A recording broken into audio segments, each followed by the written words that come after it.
everyone, and welcome to Random Number Generation, the GDQ Hotfix show about randomizers, randomizer adjacent content, and the communities and folks behind them. I'm Skybills, your host, and this is episode 127, Dark Souls Randomizer with Lobos Jr. So, Lobos, how are you doing? It is so wonderful to have you here. Welcome back to the show.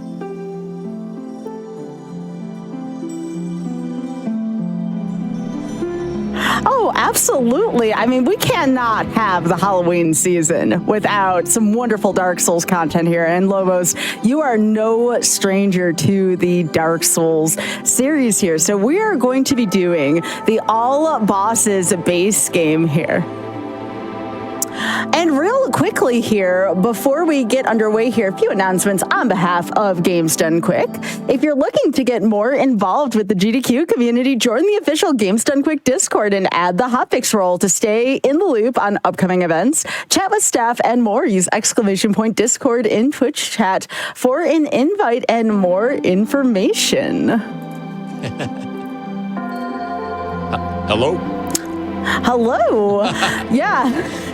I'm no longer muted, I think. No, I think you are good to go. Perfect. Awesome. All right. So I believe the category that we're going to be doing is the all bosses base game. So there is going to be plenty of surprises to go around. Lobos, real quick before we get underway with a countdown, do you real quickly want to briefly describe what the all bosses base game category entails? Okay, I'll go into much more detail as we play, but there are two versions of Dark Souls, the remastered version, which is still available, and the original launch of Dark Souls, which is the Prepare to Die edition, which is no longer available. This is the Prepare to Die edition randomizer, which the DLC kind of doesn't work. It just crashes all the time. So we're going to be doing all the bosses of the base game, and if the randomizer decides that we don't have enough time to finish all of that, we'll just kind of skip to the final boss and do that. But we should be able to do all base game bosses in a reasonable amount of time. So, yeah, that's what we're doing here. Are we ready? If so, great. I'll start to pick my class here. Yeah. Okay, so already we've got randomized starting weapons. So I haven't seen these yet, but we're going to browse through them, aside from this one, and figure out what I think will be the best starting option. This could be a halberd or a crystal halberd, which is a really strong choice. That is a war pick. This is the Cestus weapon. That's a parrying dagger. Hand axe, spear or partisan, mace, another mace, probably dark hand, and Morningstar. Okay.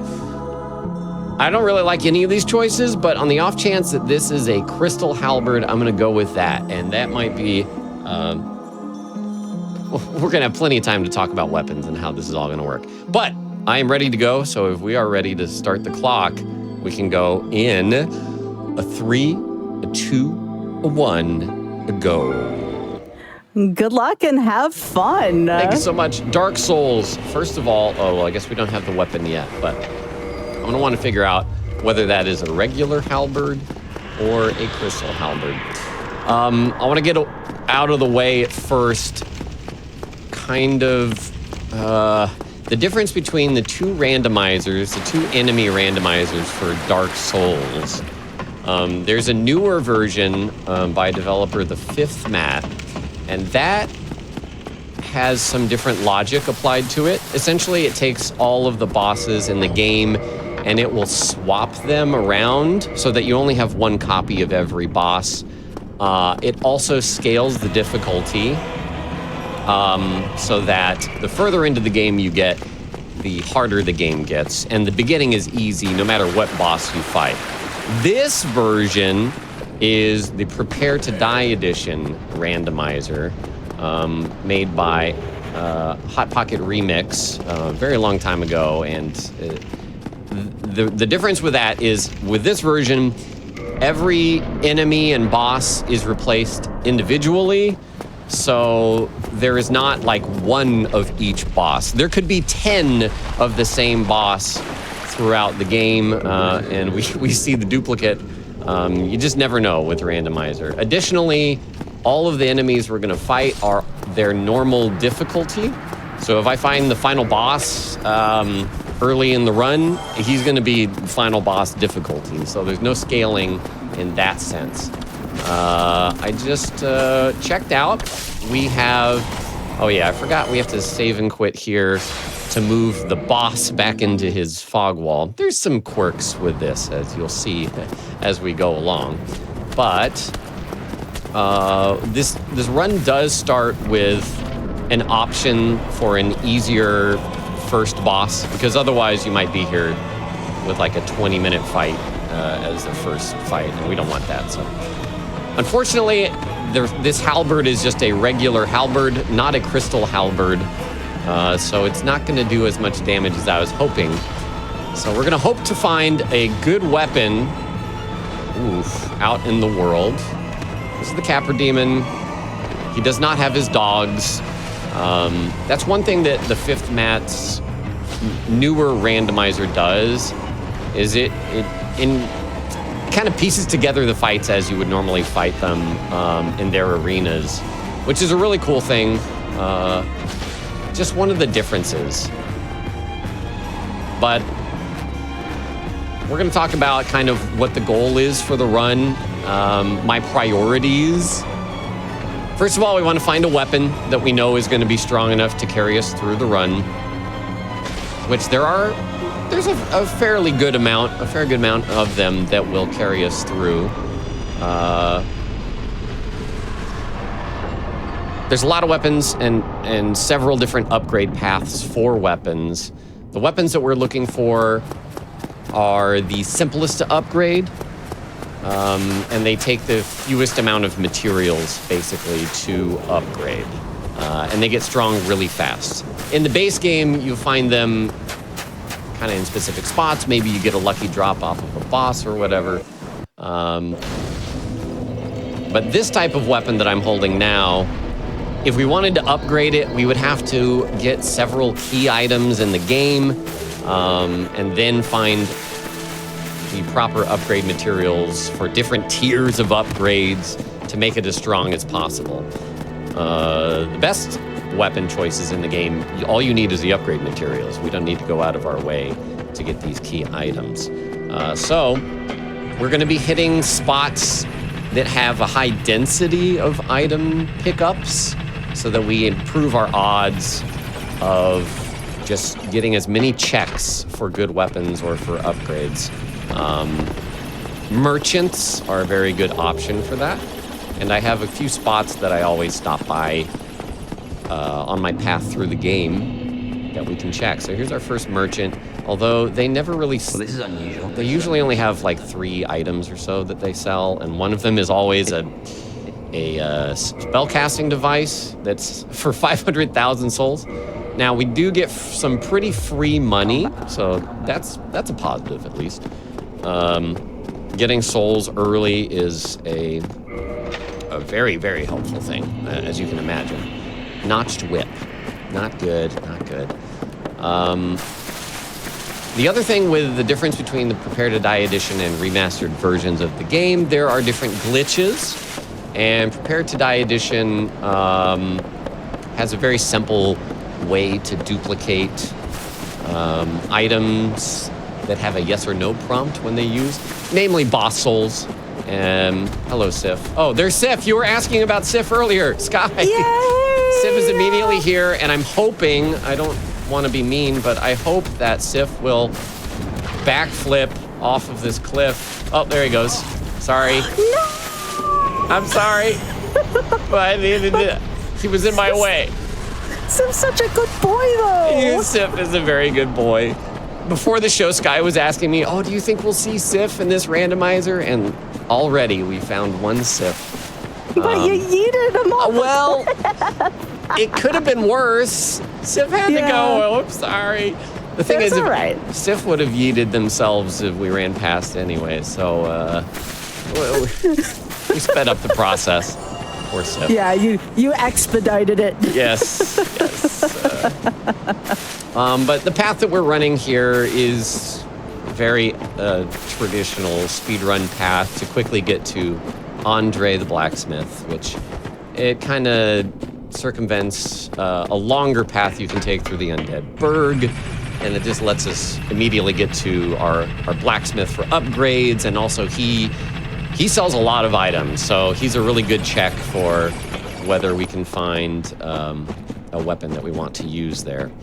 I will say, this is the first time I've been doing a GDQ randomizer that we've enabled a 2% chance for normal enemies to be spawned as bosses instead.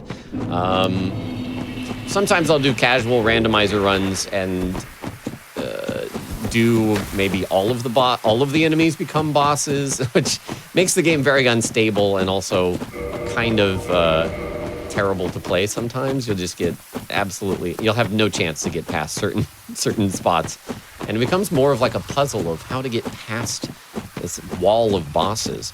But right now we've got a 2% chance. So 1 in every 50 enemies is going to be a boss. And that can lead to some really sticky situations. I'm just grabbing these items that, like I said, are on the way. We've gotten a couple of upgrade materials, and they could help us on our run. It all depends on what kind of weapon we're going to wind up with.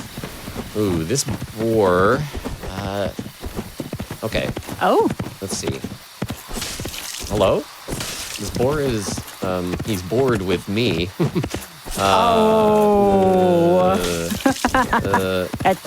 You are allowed to boo for puns here, chat. I do permit that as long as the runner's okay with it. Oh, I'm okay with that, absolutely. Well, if you can actually backstab this boar at the right angle, but because he's walking up, I'm not able to hit that angle. He's almost down though, and he'll drop me some upgrade materials. Up right off the cliff, just like Sith. There's a lot of yeet possibility in this game. Yeah, sorry if I'm out of focus. My camera likes to focus on my background because it's a nice background. What can I say? That almost got me zapped. So what is it with the Souls game tradition? And we were talking about this in the previous RNG with Elden Ring. What is it up with it? There's no clothes here. It's just no clothes and legs. Absolutely not. Yes. Well, of course, the further the games have gotten, the more they've leaned into the idea that the more clothes you have on, the heavier you are, the worse your stamina regeneration is, the slower your rolls and all that. With Dark Souls 1, it's very simple. Just there's different breakpoints of 50%, 75%, and 100% for your roll speeds and your stamina regeneration. So yes, we run around without clothes just to be as fast as possible. Ooh, okay, checking some items here. This is our big item dump. There's some souls that he'll sell for cheap. Don't get yourself. Because, he has no sense of what things are worth. It's a randomizer. And then we're going to hope to see if we can get a good weapon. I'm checking upgrade materials. Not great. Okay. Scimitar, tower shield. Okay. Nothing super great that I'm seeing here. I will just level up with these souls, and then we're going to keep checking items as we go. I'm kind of making guesses on what kind of weapon we might find and basing my stats off of that, but just going a generally quality build here. Yeah, we ran around, we got to the blacksmith.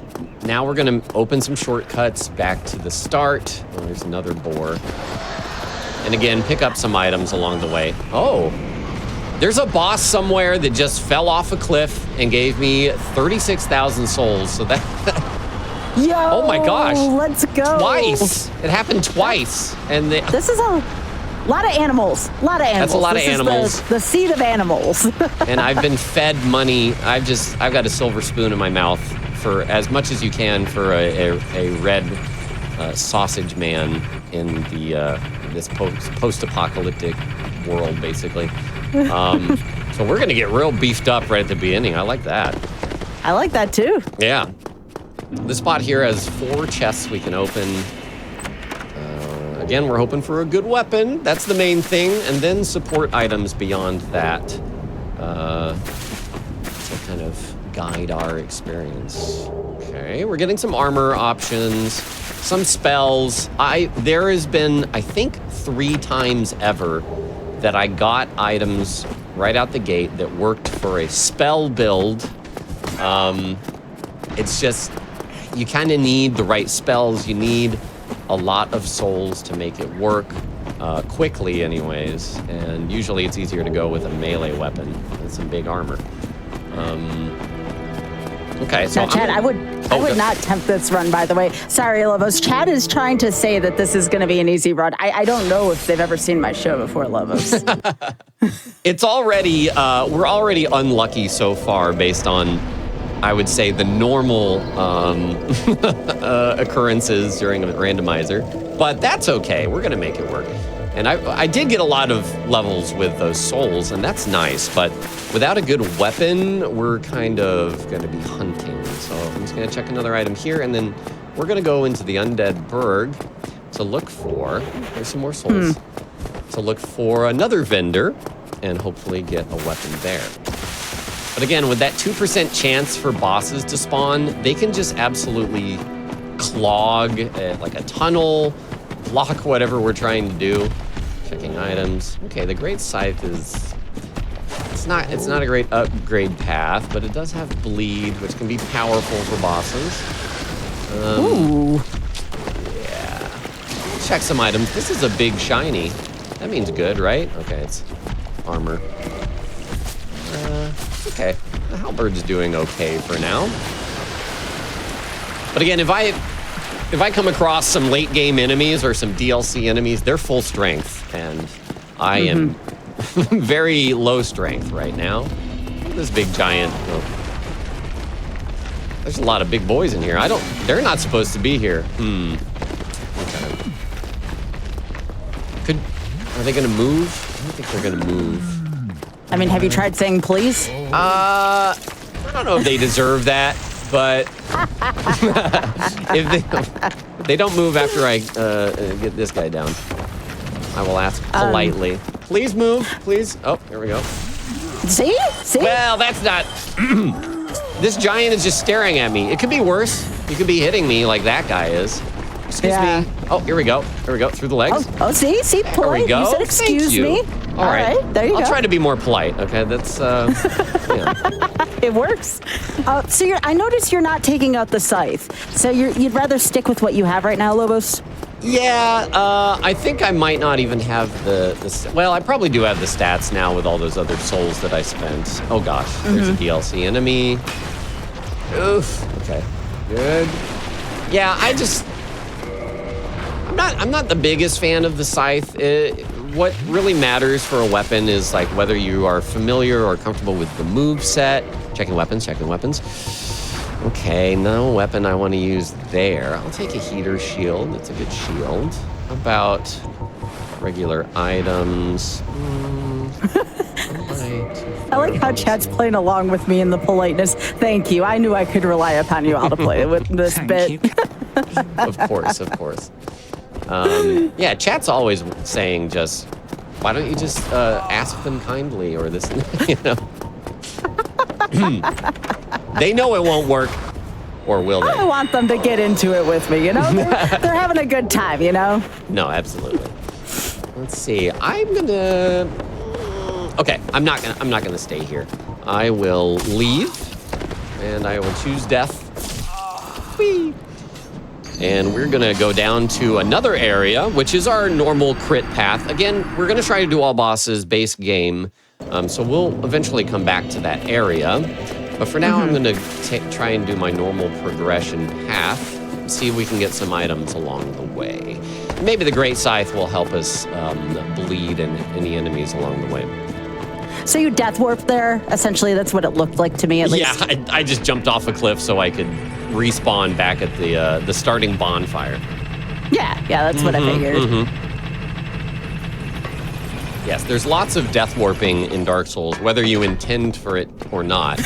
The game is happy to death warp you on its own. Oh, yeah, I'm sure.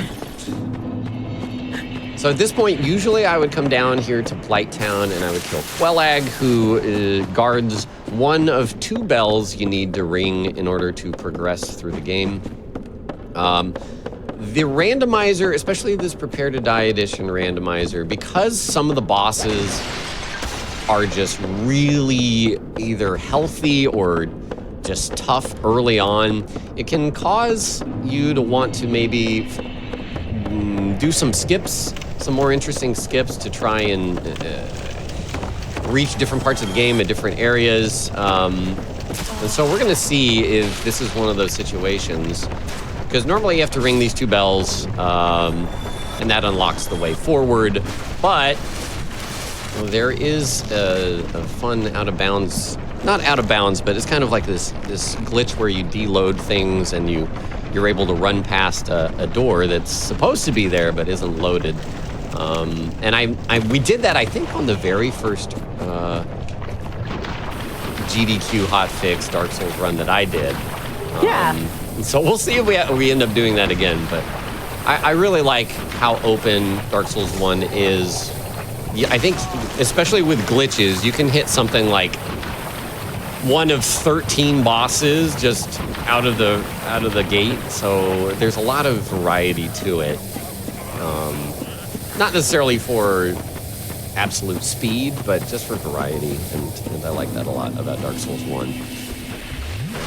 So we're going to see who this boss is over here. The way that the randomizer works with this this older randomizer, if there's a single boss that you're coming up on, it's normally a single boss, you'll fight only a single boss. If it's a double boss, you'll fight a double boss. And it doesn't... Oh, there's Seath. Okay. All right. Well, I think we're going to do this. It's going to be a very long fight. So... Yeah. Get comfortable. Anybody got any popcorn? Ooh, yeah. I mean, you got time to go get the popcorn from the store, warm it up, drive back home. Remember that you forgot something else at the store, go back. We'll still be here. Seath will die eventually, though. Yeah, this is why you want to secure a weapon fast to get some good times, but it doesn't always work out. I'm thinking I may take this opportunity to pivot and go somewhere else instead because, this is a lot of time. Okay. Longer than I would really like. Trying to take down a freight train with a BB gun, I mean. It really is. Yeah. So we're going to check the second of the 2 bosses that... I forgot. We have a little vendor here we can check for some more weapon options. Let's see. He gives us some free stuff. Normally in the game, he kind of mocks you and he gives you a very low value item. He gives you a coin that really isn't worth much. But because the randomizer, he can give you some good things. Okay, he doesn't have any weapons on him. This is going kind of as expected, as you do with a randomizer. I'm going to check the Gargoyles boss, which is a double fight, which is not easy. However, some bosses will damage other bosses. Some bosses have friendly fire with this version of the randomizer. So if they do, we could use that to our advantage and help us with that double fight. Oh my goodness. Okay, the politeness doesn't work with asking a boss to have less health, okay? That only works with, trying to scoot through a boss. Those are 2 different things.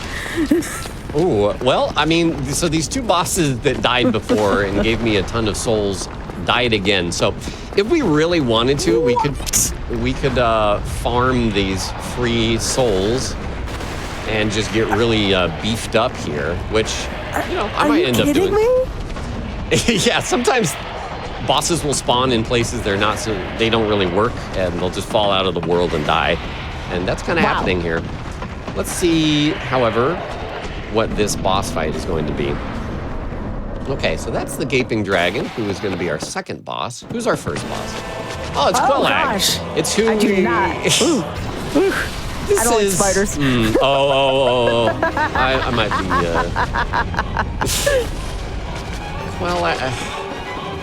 This isn't a great fight, but Quellag's lava will hurt the other boss, and the gaping dragon may hurt her.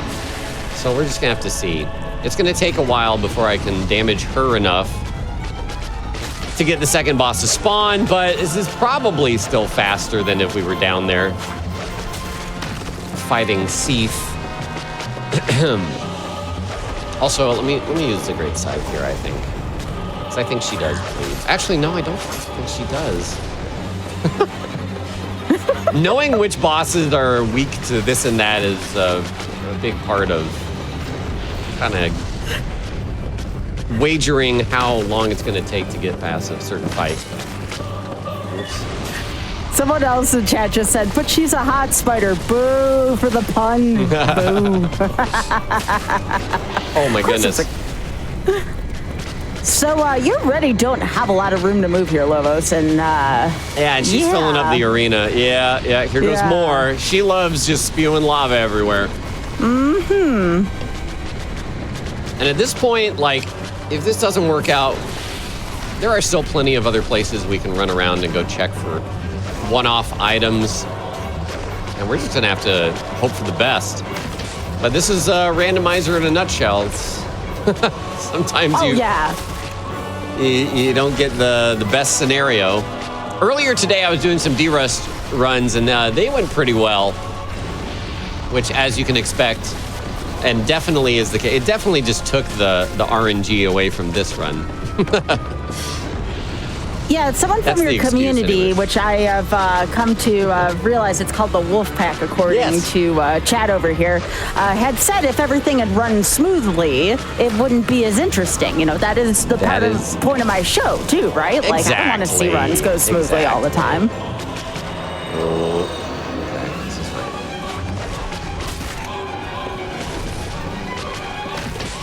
There's so many interesting little kind of quirks of bosses being in arenas they're not supposed to be in. Quellag, if you are on flat ground, you can just stand right in front of her face and her swings won't hit you. Okay, here comes the next boss. Here we go. Let's see how this works together.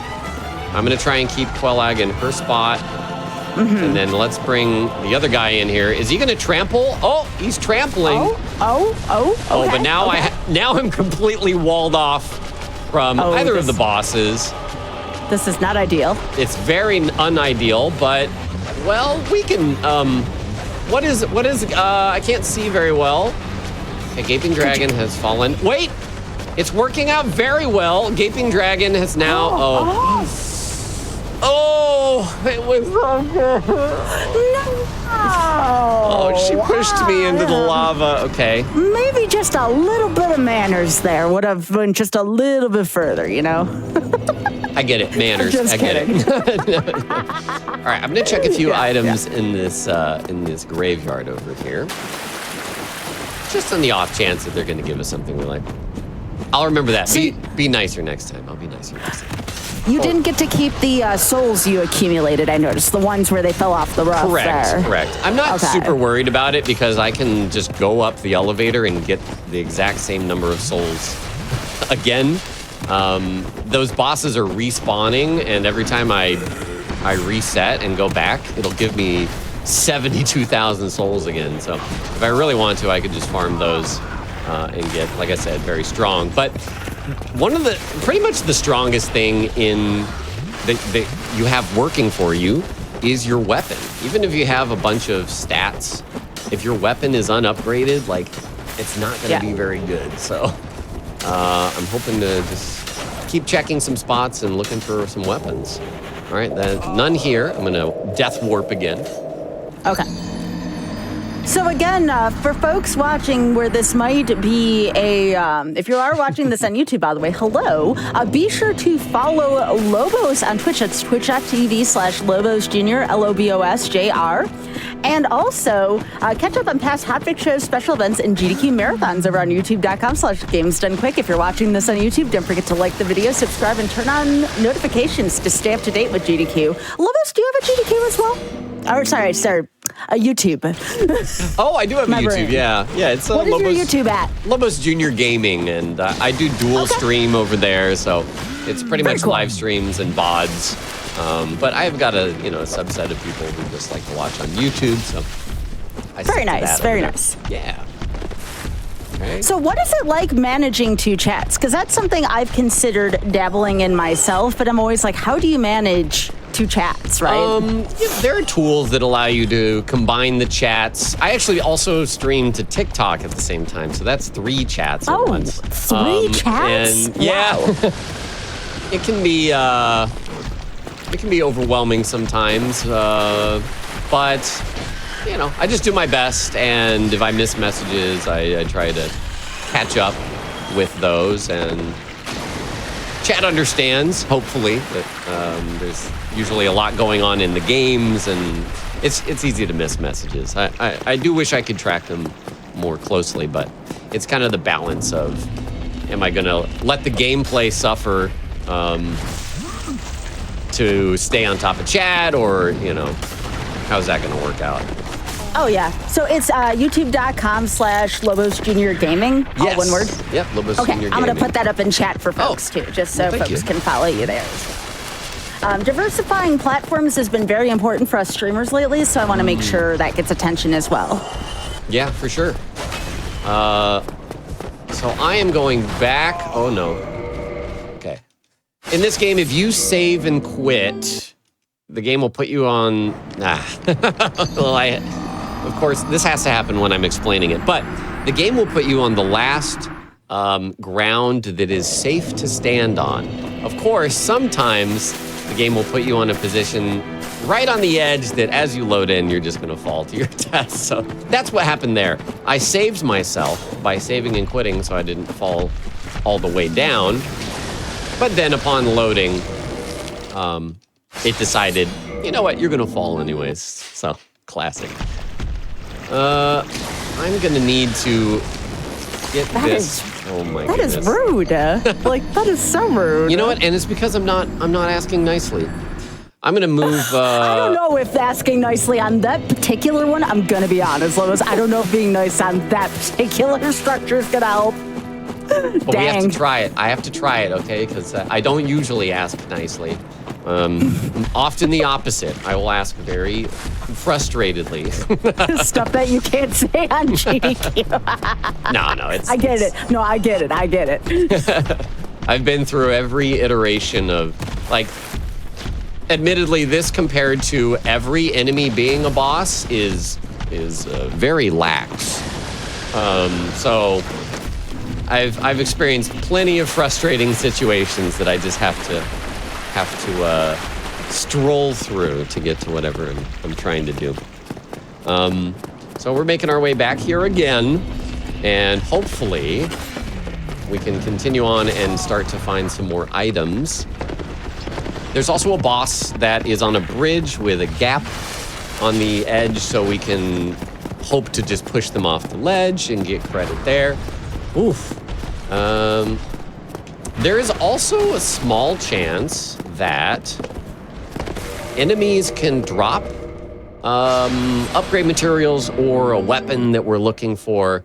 It's not so much that I'm going to go out of my way to just try and kill every enemy, but that is a thing that can happen. And sometimes, naturally, when getting through areas, an enemy might drop an upgrade material, and then I go, oh, okay. For the rest of the run, I need to remember that this enemy drops... I'm going to move this guy. This enemy drops this upgrade material and kill him from that point out. This guy is...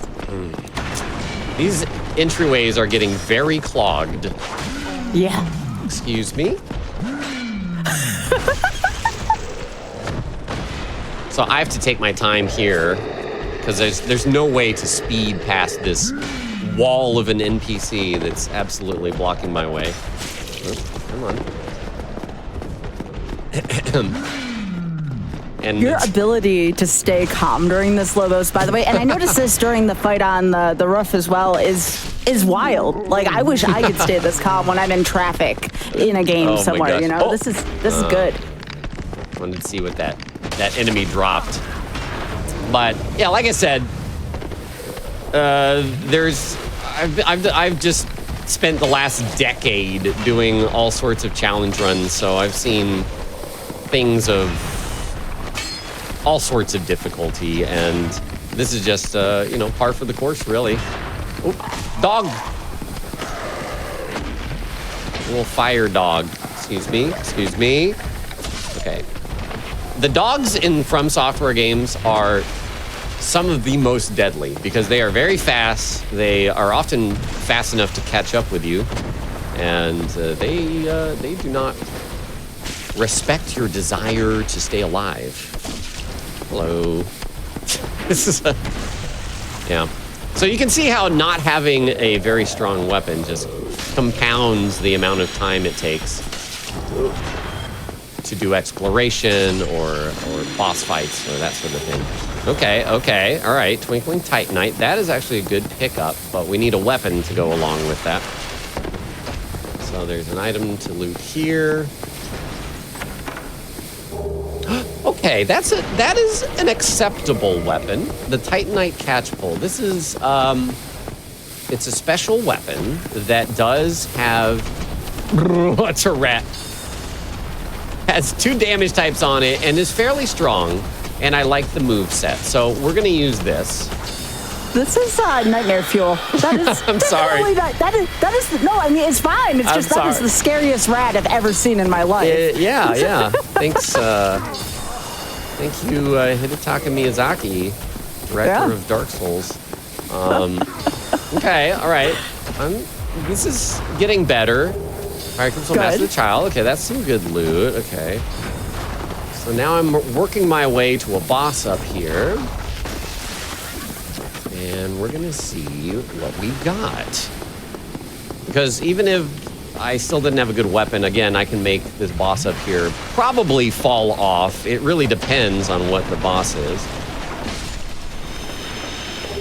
Oh, sure. Right. And again, I just want to thank Chad again, too, for y'all are being so reactive to this, and I really appreciate it. It's been awesome. Lobos, your community is fun. Oh, yeah. Well, they love these Dark Souls runs. I love the Dark Souls runs, and we're always like, kind of predicting how it's going to go on GDQ, and then when those predictions come true or not, it's a lot of fun. Oh, my. Yeah. This guy's... If he lets me... Okay, all right. I should be okay. I can get into range and get him to do certain attacks are more manageable. He does jump around, so I can probably get him to jump off this cliff. So let's see. He has several jump backwards moves, so I'd like to kind of pull him forward. You can see there's a big chunk of bridge missing here. Okay, I'm too far away, so I'm baiting the wrong attacks, but... Fun fact, there's several grabs. That's one that he just did. Oh, watch this. I'll show it off. Probably die, but I'm gonna show it off. So, this is normally supposed to deal damage to you, but they decided to add a functionality of where... Whoa, what the... Okay, he's acting really funny. If you basically mash in a panic the buttons once an enemy grabs you, it's only certain grabs though. You just won't take any damage. And so, yeah, I just wanted to show that off real quick. There's a lot going on. There is a lot going on. I'm going to start fighting him normally because there's no guarantee he's going to fall off here. But we'll see. Oh, he's going to stomp me. This is fine. So now we're underneath this boss. Okay. I need to heal up. Oh, and I'm out of heals. Okay, I'm just going to go for a regular fight with him. Oh, no. Oh, it's the Dark Souls formula. You either stab them in the butt or in the crotch, right? That's correct. What I've been taught by Souls runners. That's right. Circle around, hit them in the butt. That is like bread and butter strategy. For earlier Dark Souls games anyways. The later ones have started to get a little more complicated. Yeah. So someone said this boss was from Night Rain? Nah. So Night Rain, they took a few bosses from Dark Souls and from Dark Souls 3. And they added them kind of as little surprises. And so yeah. They were memeing. Yeah. They were memeing that, yes, they took this boss from Night Rain as opposed to the opposite. So once this boss gets to about 40-50% health, he often just spams this ability where if you're underneath him, he tries to throw a fireball down on you. So we can just keep kind of baiting that attack and then running back in, getting our damage. We're almost done here. Lobos, you were supposed to do the your sound pack mod at some point on here. I thought we did it last time. I don't think we did. What? You told me you were going to. Yeah, you told me you were going to. I swore we did. Oh, maybe not. Okay, well, next time. All right. I promise. I'm holding you to that. I promise. And chat will hold me to that as well. So, Very cool. No, they just reminded me, and I'm like, wait, Lobos told me we were supposed to do that at some point. It's a very silly sound pack. I mean, it's not... I have a sound pack, for those who don't know. It's called Lobos SFX, and it's basically... I painstakingly go through all of the sound effects and music and dialogue and ambience and everything and try to recreate it as accurately as possible, but just with my mouth. So it's like, you know, for the attack sound, I'd like and make the sounds like that, or the running sounds are me just going. And once it's all in the game, it's hopefully close enough that sometimes some people are just now like, I don't even notice when it's on because it's not that it's that good, just that it's close enough to the original. It's not silly sounds of me going whenever the player steps or whatever. I did want to insert this here, by the way. Want to just make sure this is like not a sponsor or an official announcement or anything, but Lobos and I were most recently in a game together, both as cameos, if you will, Lobos and I were both in Curiosity together. That's right. If you have not seen that game yet, you all should go check that out. Oh my goodness, it was such a great game. I don't know how far you got in it yet, but I think I got up to like the 4th world or something. But yeah, y'all should go check that out. Go find me and Lobos in there. We both have voiceovers in there. Yeah, I'm the cat of the 4th world. It's the music world, I believe. Okay. And that's as far as I got. I beat that world, and then I haven't continued it since. It's been so busy with games lately, which is a good thing. It's a good problem to have. I am actually one of the greeters from the actual ground level, from like the town. So if you go right in and go where the green ball of yarn is, I'm not far from there. So I'm like right at the beginning. Yeah, that's awesome. That was a really fun opportunity. Yeah, absolutely. Okay, all right. So we've got a decent weapon. Now we've made this whole round circuit, and we're back to the blacksmith, kind of the normal path that you would take. We did kill a boss, which is good. We're going to try and kill as many bosses. Oh my goodness. It's been a lot of time already trying to establish a weapon. But we do have all these souls, and I think I have one Twinkling Titanite I can use to upgrade this weapon, which should be sufficient enough. The boss in place of Quelag was Seath, and he is resistant to magic, which this weapon is magical, but, you know, that's fine. We'll make it work. It's going to be a lot better than just that base halberd. So we're going to try and do that double fight with lava everywhere again, but we got a better weapon this time, and we've got more stats, and yeah, I think it'll go better this time. So let's head back out there. I did pick up the blacksmith hammer, but that's, if you're thinking about good weapons, the blacksmith giant's hammer is a very good weapon. Oh my goodness, the frame rate in here, it just crashes as those bosses die. Oh, I don't... How am I gonna get past this guy? Ooh, that's 2 boars in a tough spot there. Luckily we can... What's that? I was gonna say insert the meme. That's the deal. You don't. Oh. Yes, exactly.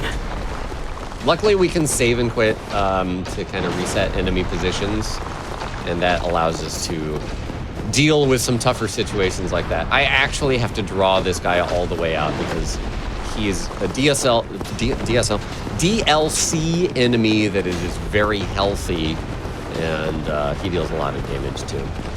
Ooh. That clam is very healthy as well. I don't like to save and quit too much because I feel like I'm just kind of like, you know, cheesing through things, but it is in the name of speed, and at a certain point, you got to know when to throw in the towel of getting past enemies. Something, hold 'em, bold 'em. Hey, I'm not the one who has to judge you. I think chat's the one you more have to worry about. Oh, I'm not worried about chat. Chat's familiar with all these things, so. All right, here we go. This is great. No, oh, clothing in a Dark Souls game. Clothing, that's right. That's right. We're back, and we are clothed, and Lodos is better for round 2. Ding, ding. That's right. I've got a... Clothes are good for defense. Armor is very valuable in this game. It's just that if you are fighting a singular enemy and you're confident in just avoiding their attacks, that's absolutely the best choice. All right, let's see here. So now I know that, well, they'll hurt each other, and I knew that, but this gaping dragon boss will be killed pretty quickly from Quellag's lava. So I'm just gonna, yeah, let that kind of all happen. Look at that, they're just taking care of each other. Yeah, there we go. So gaping dragon died in the lava way over there because it's got a massive hitbox, and in the process trampled all over Quellag for a fair amount of damage. So now we just finish off this fight. Hopefully she doesn't absolutely, fingers crossed, cover me in lava. But this lava is disappearing, so we should be good. Oh, nice. It does have a time limit. Luckily, it doesn't just stick around forever. Come here, a couple more hits. She's still very, very defensive and takes a lot of damage. But there we go, finally. Whew. Okay. So, 1 out of 2 bosses for progression here. We're gonna climb up and ring this bell.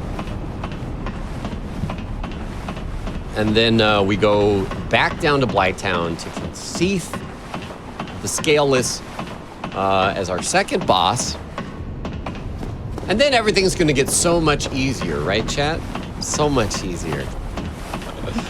Probably. Don't laugh like that. Oh. You know that's not the way things work here. I'm manifesting. I'm putting it out there, okay? It's gonna be great. It's gonna be really good. Heck. Okay. There is a vendor we unlock here who we can check. Okay, good. There's some souls. Not good weapons. Great. Actually, I'll take the gauntlets. Having high armor for certain fights can be very helpful, so I'll just take those gauntlets. And he didn't give us, we don't have a way to warp out of here. Oh, we do, okay. So I can dupe this homeward bone. This is how the dupe works. Basically, the game has a queuing system so that you don't have to... if you're performing an action and you want to do something else soon, the game will recognize within about a second or a second and a half or 2, like, oh, okay, after this heal, they want to dodge. So if they didn't queue it, you would have to wait for exactly that moment when you stopped healing and then input dodge. But they add the queuing just to make it a little easier for you to get your actions across. But because of that, you can exploit the game a little bit by queuing up the use of an item, but then going into your inventory and tricking it to use a different item. And that essentially allows you to duplicate certain items in this. So I'll be duping the Homeward Bones, which let us travel to our last checkpoint a fair amount through this run. And the reason we want to do that is you can teleport anywhere at any time, but you would have to use the dark sign, which gets rid of all of your souls that you have collected. And I don't want to do that. So I'm going to sit here. And we keep getting this nice little gift of souls every time we run past that Undead Parish area. And now we're going to kick this friend off a cliff. Ooh, here's another thing with... Don't worry about the frame rate. This is supposed to be low frame rate there. I fixed it. Another thing with Dark Souls Prepare to Die Edition, the original PC version. It was originally locked to 30 FPS, and thus the physics were set to work specifically for 30 frames per second. But there was a mod that came out called DS Fix that allows you to set it to 60 frames per second, just so it's smoother and nicer in that sense. However, if you set it to 60 frames per second, it basically accelerates how a lot of the physics work to twice as fast. So in this case, the speed at which gravity will kind of adjust your jump distance is doubled. So you can't jump as far. Like, gravity pulls you down and stops your forward momentum faster. So there'll be spots here where I'm going to be toggling to 30 frames per second, just so that the little skips are in some cases doable at all, but also just easier to do. Yeah, there's also one guaranteed spot and some other spots where if you slide down a ladder with 60 frames per second, it'll just drop you through the floor, and then you fall out of the world, and it's a fun time. Fun time. All right, we did this run before. We're back down here in Blighttown, and we're gonna go do Seath the Scaleless. This time with a slightly better weapon. It is better. It is better. Oh my goodness! All these enemies falling, trying to chase me.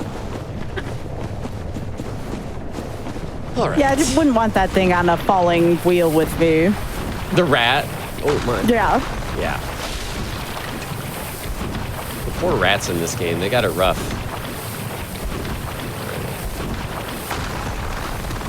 Okay. So, ideally, what kind of weapon do you want to find? You don't seem too thrilled with the current one you have still. Right. The strongest weapons in this game are generally they're purely physical damage. They are special weapons, which this is a special weapon. For speed anyways, you just need the materials to upgrade it and then it's set and you're good. This one, however, does magic damage as well as physical damage. And some enemies like this one are resistant to magical damage. So instead of dealing, say, 300 physical damage, this now has split damage. Ooh. And that can be better in some cases, but in this case, it's worse. And some weapons they're just stronger. They just get more damage when you upgrade them. And that's pretty much the kind of thing that tells me whether it's a weapon that I would prefer or not. So as you can see, it's not doing amazing damage, but it's definitely much better than how we were doing before. You don't have time to go to the store to get popcorn anymore. Oh yeah. But you probably probably got the, I don't know.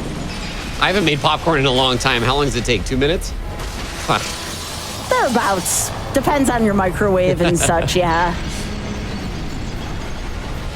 Not the biggest fan of popcorn just because it gets stuck in my teeth a lot. Yeah.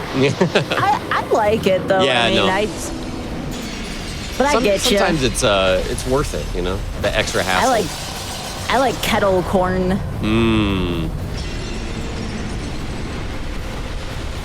This boss sure doesn't leave you a lot of room to work with in this particular arena either. Yeah, luckily this is a bigger arena. If we had a smaller one, it would be a much tougher time. I figured I'd go for a tailhead. But we can basically use this long arena as a runway, and you just have to keep running in. And now that I'm close to him, he's going to do a close range attack. I run out. This gives me an opportunity to heal or whatever. And then as I get close, he's going to do a longer range attack. And you just cycle him like that.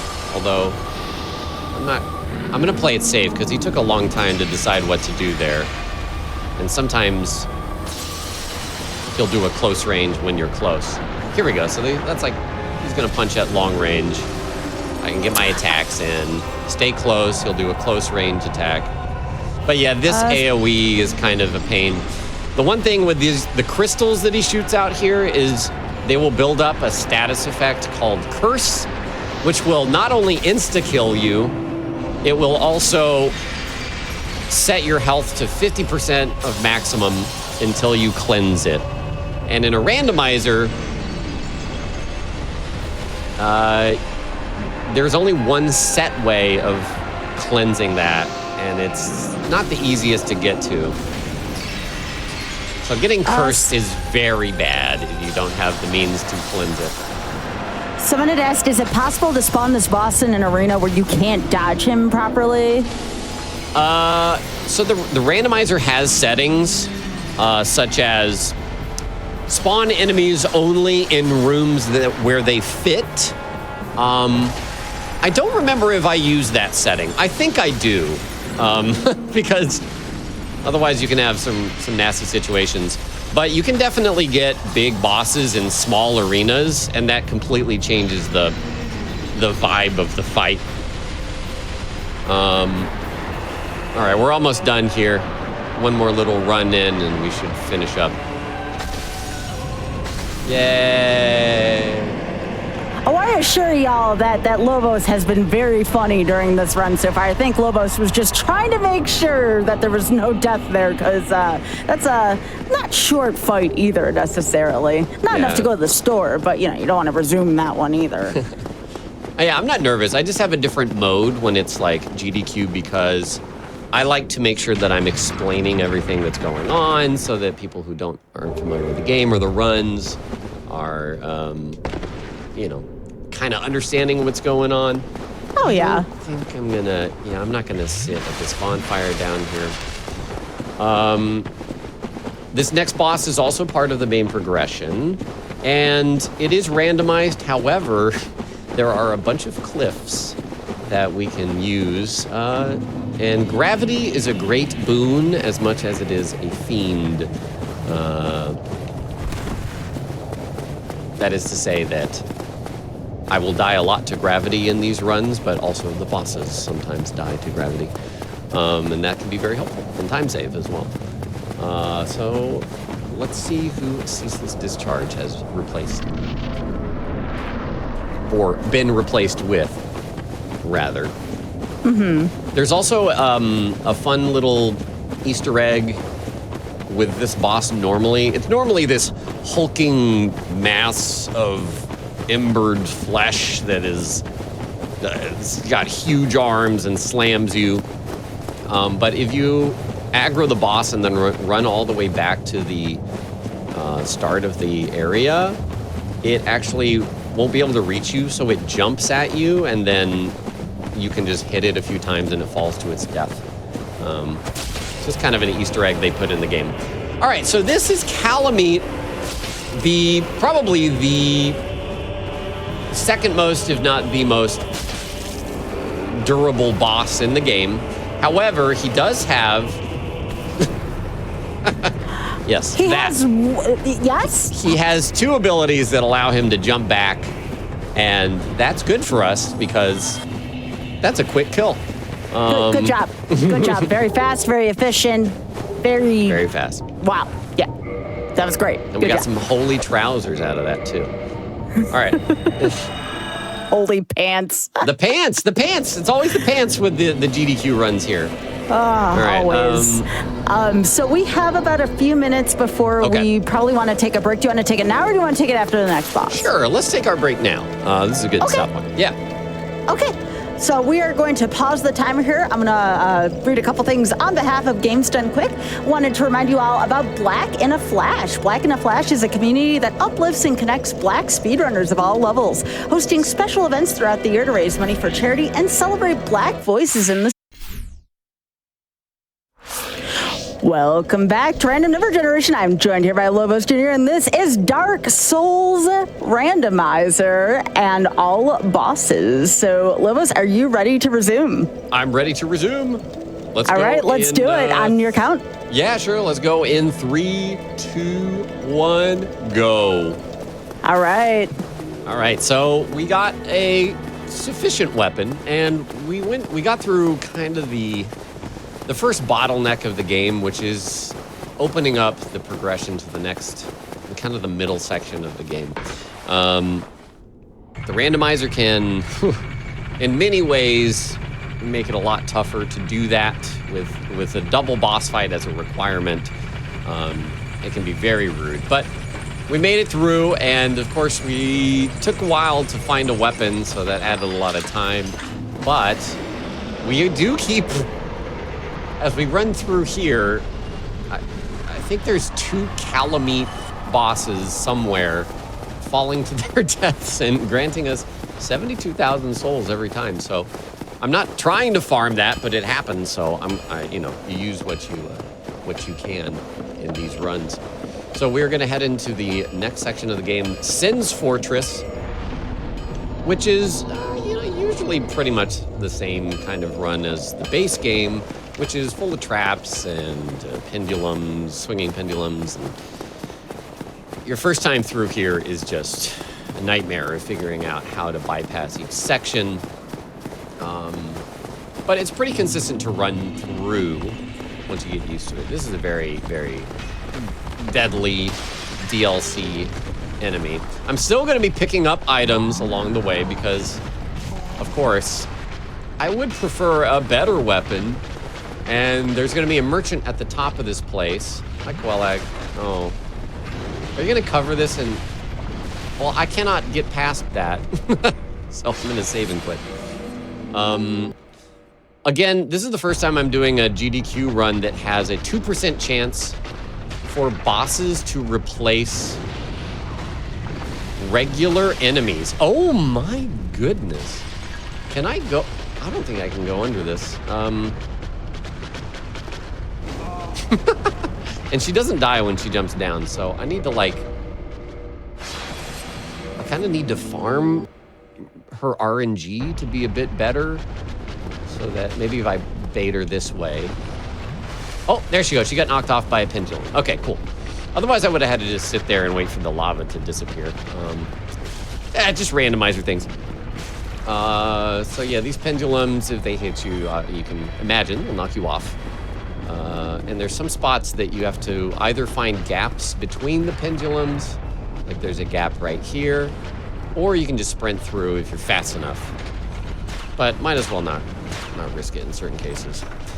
Okay, we're getting some more clothes. Clothes is always welcome. But like I said, there's going to be a merchant at the top of Sin's Fortress that, fingers crossed, is one of our last merchant checks for upgrade materials. I'm going to utilize a little trick that basically lets you backstep through the boulder. It's quicker than having to wait for it or go around or anything like that. So it does hurt you, but as long as you have enough health, you're fine.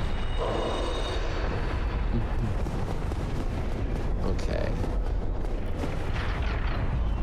So I assume the weapon is going to be the priority over the clothes, though, right? As is Dark Souls tradition. Yes. The weapon is by far the most important thing in your kit for Dark Souls. The reason that level 1 runs and all that are so very feasible is that you can, in this game in particular, weapons are going to carry you in all the games, really. You can also do pyromancy spells, fire spells in this game at level 1, because all you need is a tool to cast them, and you can upgrade that tool, and then it makes your spells stronger.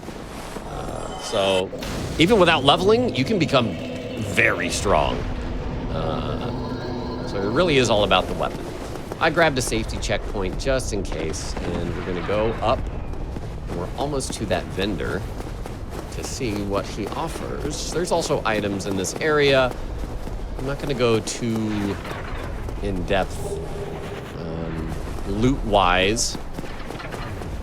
Doing randomizer speedruns is always kind of a balance of what's your setup like right now? Is it worth to go out of your way to search for items to make you faster? Let's see. Okay. Yeah, nope. That's not a good weapon. It's a good piece of armor. I'll take that. And upgrade materials. Interesting. No. Yeah, so I'm not going to take any of that, but I got a good armor piece that I like to use. It's very light, and it's got good resistances. No new weapon, and no kind of source of upgrade materials, but it's a quick check, so it's not too bad. If we don't get anything else in this run, this weapon can take us the rest of the way. Yeah, I figured that was going to happen, but he's going to fall asleep. Joke's on him. This weapon can take us the rest of the way, and then we're just relying on the luck of the boss spawns to give us an easier or harder journey here. This is Dragon Slayer Ornstein. He's not such a bad enemy on his own. He's usually part of a notorious double fight at the midpoint of the game. So he's not bad as a solo boss. But there are two versions of Ornstein and Smo, because depending on which order you kill them in the regular fight, one of them becomes empowered and then spawns. So technically there's two Ornsteins and two Smos that are in the randomizer pool for bosses. So a lot of the times I'll turn off the small version of him just so we don't get so many Ornsteins. But it still happens, and I didn't turn him off this time. It's kind of just a running, not joke, but just observation of how often Ornstein shows up. So there he is. We'll see if he joins us later. And now you make it sound like an inevitability. It just is. I don't know what it is, but it just happens. Maybe it's in the code. Maybe it's just my luck. Who knows? Who knows? But I would not be surprised if we saw him at least 2 times in the rest of this run. He just happens. He just exists. We're now in Anorlando, which is a very iconic part of Dark Souls. And this is the area where that Ornstein and Smo boss fight is, which is a double fight, which means not only we're going to have to do a double fight in this arena or in this area, but when you kill one boss, it does the, like I said before, it superpowers one of the other bosses, and you get a second phase. We won't have a superpowered second phase boss, but it does mean that we're going to have a double fight. We kill one of those bosses, and then we get a single fight that is a completely uniquely spawned boss. So this could be very bad if we get mixed up with some of the stronger bosses. For example, Manus or Calamite or Sanctuary Guardian, which are all DLC bosses, and you're intended to be pretty strong for fighting them. We could get them in a double fight, and that would make things a lot harder for us. So fingers crossed, chat, cross your fingers for me, that we're not going to get a horrendous double fight on a run that we don't really have a great weapon for. But I'll do one better. I'll cross my toes too. You said there's 2 fights, right? Thank you. Thank you so much. Yes. The single fight isn't as bad because the double fights just are not balanced to work together, whereas the single fights are all balanced because they're all just single fights. Unless you get huge boss in tiny room, for example. This is okay, I save and quit.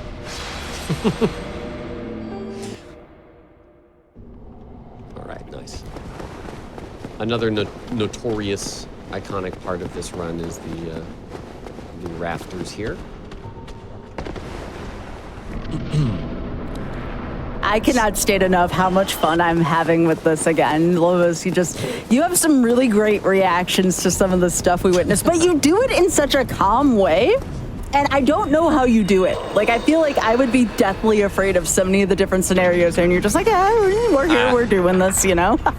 I just have far too many hours in this game, so nothing ever really comes as a big surprise, and it's just like, oh, that scenario happened, and so I have to deal with it, so. Yeah.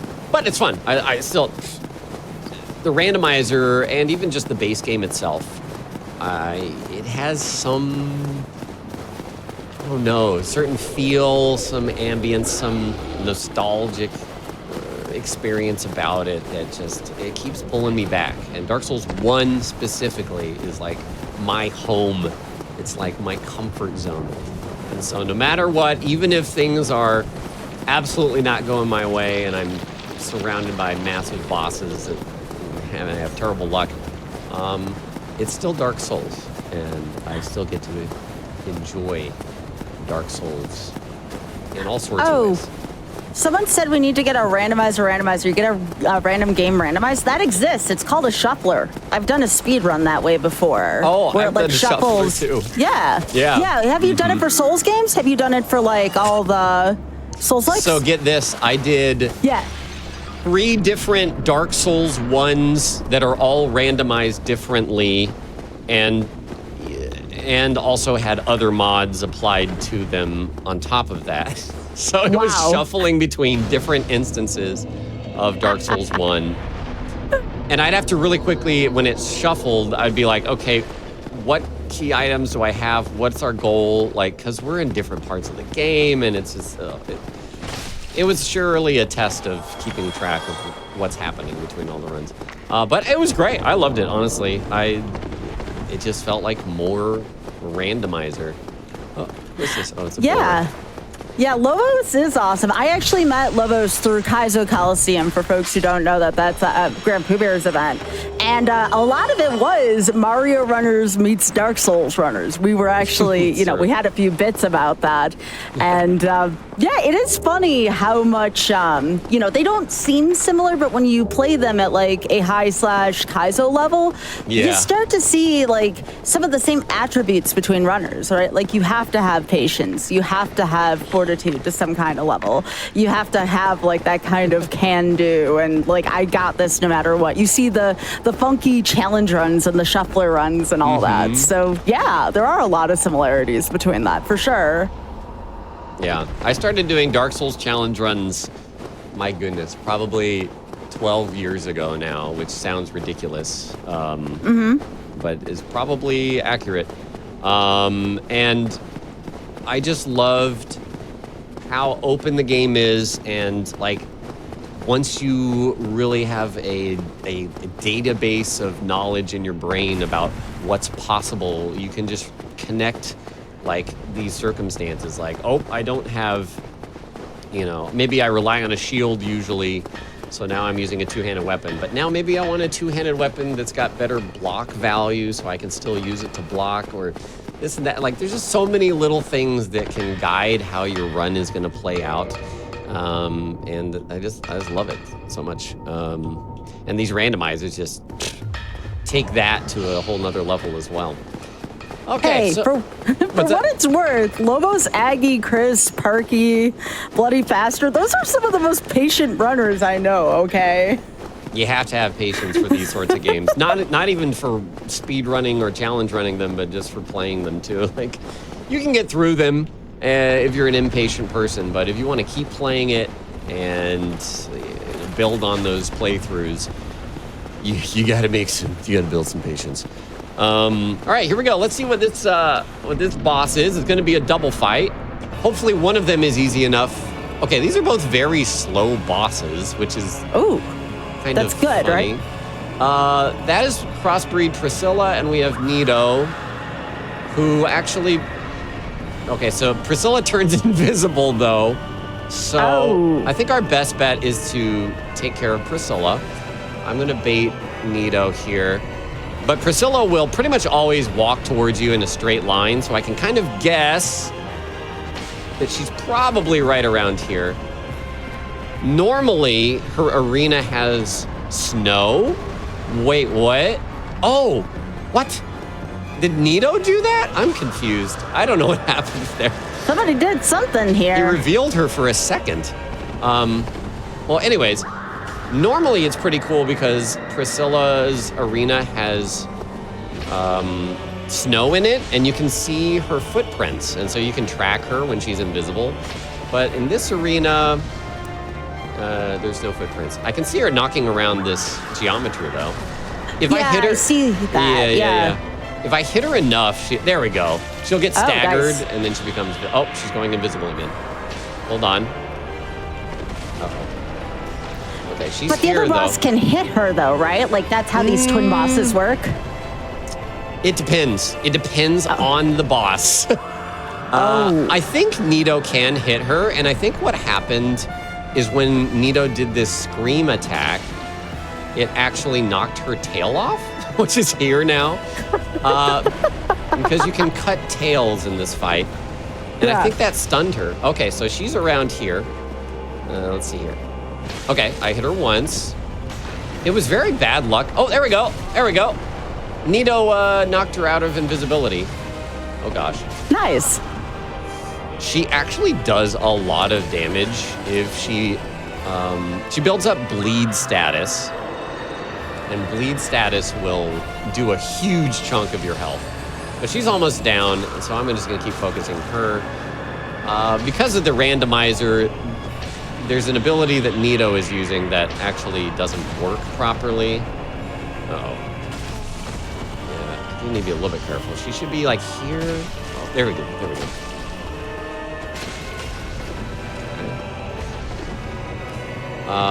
But yeah, Nito keeps using this ability at range that doesn't properly work. So I can kind of get away with just focusing on one boss. No, now here's the second phase, and it's a gargoyle, which is a very, very early game boss. Although this, never mind, I think this is the Enerlando gargoyle, which is a mini boss. And it spits lightning instead of fire. Let's see. Well, whatever. He was almost done with anyways. Okay. So that's the whole fight there. We're done. And we got almost no souls for that. We only got 3,000 souls for that fight. Because of that last boss. Lobo's just casually, that's it. The fight's done. I'd be like jumping out of my chair and like doing a backflip. Lobo's just like, yep, fight's done. Fight's done. That's how I am with challenge runs too. There are boss fights that I've done that took over an hour just for that singular boss fight, the successful win. And whenever I finish, I just go, nice. Like, I'm just satisfied. I'm like, good, I love it. Done. Yeah, it was done. I lied, actually. I got bonus souls for killing that gargoyle, and then I got my big soul package after that, so I'm happy about that. We are going to throw a firebomb at this lady, unfortunately. She is an illusion and not real, which allows us to get the Lord Vessel sooner. The Lord Vessel lets us warp around the world, so that takes away a lot of our running. So that's very nice. So at this let me point, bring the hype then. That was a really well done fight, Lobos. Like, it looked really difficult, it went off without a hitch, like, just well done. Thank you. Thank you. That one wasn't, it wasn't one of those nightmare scenarios I was describing, luckily. But yeah, it was kind of fun.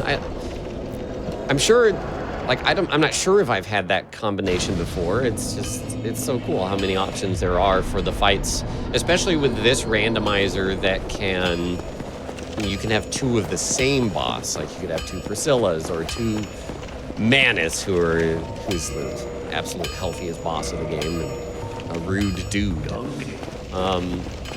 But now we are past that midpoint of the game, and a lot of people aren't as big of a fan of the second half of Dark Souls. I loved my way all the way through the game, but at this point you can kind of warp around and retraverse areas that you can gain access to now. And we are going to go to normally it's the Sif boss fight, but surely something replaced Sif. Oh my goodness, there's that long-range DLC enemy. Probably the most dangerous enemy in these runs, because they just hit you like that out of nowhere and they can deal a lot of damage. So I have to ask you, Yes. This is the case in World of Warcraft. I'm not sure if this is the case in Dark Souls. Do you find that some of we call it trash, enemies that aren't the boss, trash, right? Do you Sure. find that some of the trash is more difficult than the boss itself? Because I know, especially in some of the older content, that we tend to die to the trash and not to the boss, and I'm not sure why. And I wanted to see if that applied here in Souls-likes. I think it all depends on what you practice, because in a speed run, you're running past pretty much all of these enemies, and all you do is you learn the route to get past these enemies and then get to the bosses, and then you practice the boss fights. So if you're not practicing, some of these smaller enemies are very tough. These big armored knights, if you don't know the dodge timings or, when you're safe to attack, they're going to cause you a lot of problems. And especially in the DLC, there are long stretches where there are multiple of those projectile shooting enemies just that you have to get past or rush up and take care of. And those can be very difficult. So it really is about whatever you play or whatever you practice. If you're used to casually going around and killing all of the small enemies, then maybe they're not so bad for you. But this bone skeleton dog thing is horrendous. That enemy is, even if you know how to fight it, it can just deal so much damage very quickly. And so some of the enemies are absolutely devastating to be caught by. But We need the Lobos Bastidi, or the bone skeleton dog thing. Yeah. We call them skeleton dogs because they're on all fours, but they're like, I don't know, yeah. Bone skeleton dog thing, yeah. We've also got the toothy cup puppies. That I don't take credit for that name, but it looks like a fleshy blender kind of, and you can fall into it and it'll literally spin you around, and it has teeth in kind of it's basically a blender. But we call them toothy cup puppies because, I don't know, it's cute. Wait, that's not Sif. That's not her. That's not Sif. No. That's another centipede demon. Oh, great. That's not as cute as Sif. Sorry. Dang. That's all right. Yeah, Sif, all we got to see is 2 seconds of Sif getting yeeted. That's about it. Yeah. There's still a lot of game left. There's still a lot of run, so there's opportunities for sure. Yeah, the Chaos Eaters are their official name, but Toothy Cup Puppies, the cute name. Oh. So here we go again. He likes to jump up and down and throw fireballs sometimes. Not a super difficult boss. The real difficulty of this boss on a first playthrough is that most of his arena is lava, and if you don't have a certain item, that lava hurts real bad. All right. Well, once you get that item, it's not so bad. And it's kind of cool because you can cut off his arm or his tail, and it will drop you the item that lets you walk on lava. So before you beat him, you can kind of do that and be like, oh, I got that item, in the fight that makes the fight easier. Which I feel like is a kind of a rare thing to experience. I'm glad somebody in chat actually asked this because we were talking about this in the pre-show. Someone said, didn't we already fight Centipede? So you can fight as many copies of a single boss as possible with the settings that Lobos has picked. Yes. So there are actually 2 randomizers. There's a newer randomizer by the Fifth Mat. They're the developer of the mod. And with that one, you can have it so that enemies will scale based on how far into the game they are. So the later the enemy shows up, the harder it is. And that one also swaps bosses around, as opposed to what this one does is for every single boss, it goes, okay, I'm going to swap you with, and then it rolls, picks a boss, and then moves on to the next. It doesn't swap them around equally. So we could get, with the right luck, we could literally have every single boss be one boss. That's very low odds, but hey, it could happen. Could happen. Yeah. Oh, goodness. Yeah. That's a crag spider. We don't have a cute name for that guy. It was just like around the corner, though. It is Halloween. We do have to have some jump scares. Which, Yes. by the way, speaking of Halloween, real quick. Yeah, go for it. We do have a Fatale special coming up this week. And it's called Friend Fatale. I've been one of the organizers for the event. And really quickly about Fatale itself, Frame Fatale is a community of women and femmes who share a passion for speedrunning, gaming, and charity. In addition to their 2 flagship events, they host activities year-round in their community Discord, like Game of the Month and randomizer events. Type !FF in chat to learn more and get involved. And so that's what I do. I love doing stuff with the Fatale community. It definitely got me more involved just with the speedrunning community in general, because I was around before Fatales happened. So we do have Fright Fatale coming up this weekend. So if you like jump scares, just like the one we saw, hold my bottle of water. We got plenty coming up this weekend. So yeah, that'll be starting at 1 p.m. on Saturday and Sunday Eastern time. And we're going till about 9 p.m. Eastern both nights. So it'll be a lot of fun. But Lobos here. So you said you've been working on Souls-likes practically for about a decade or so, right? Yeah, over a decade. Really quickly, Wow. This is a skip. Yeah. Oops. I didn't do it correctly, but you can see I swapped to 30 frames per second. Normally in the game, there is a path through here where you have a scripted loss to the main boss, and then you get put in prison, and you have to make your way through the prison, get a key, break out, and then you just kind of reappear back in this area. But this is a very well-known skip called, this is step 1, where you land on here, and then, yeah, there we go. There's some missing collision there that lets you roll off on a higher level of the balcony, and then that lets you kind of skip that whole prison segment. Otherwise, there's this convoluted system of rotating these stairs, which is actually really cool. But on the first playthrough, it can just be like, what the heck is going on? And you have to rotate these stairs and find your way to the end. But we skipped that. Anyway, sorry. Yes, I've been doing Dark Souls streams. I think my oldest Dark Souls video on YouTube is maybe 13 years ago. So very long time. And I love it. Sorry, did you have something more to go along that line of questioning?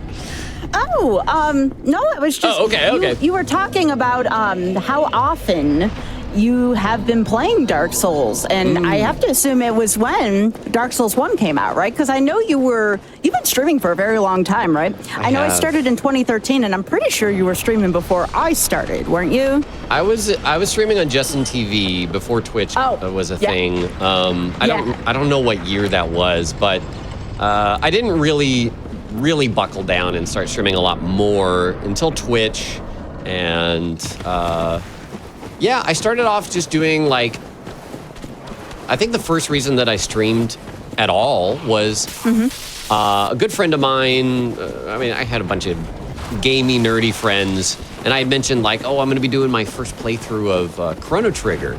Actually it was Final Fantasy VI, I recall. And my friend was like, oh man, I wish I could be there for that and watch. And I was like, I bet there's some way you could do that. And so I hopped on the internet at the time and was like, how to, share my gameplay.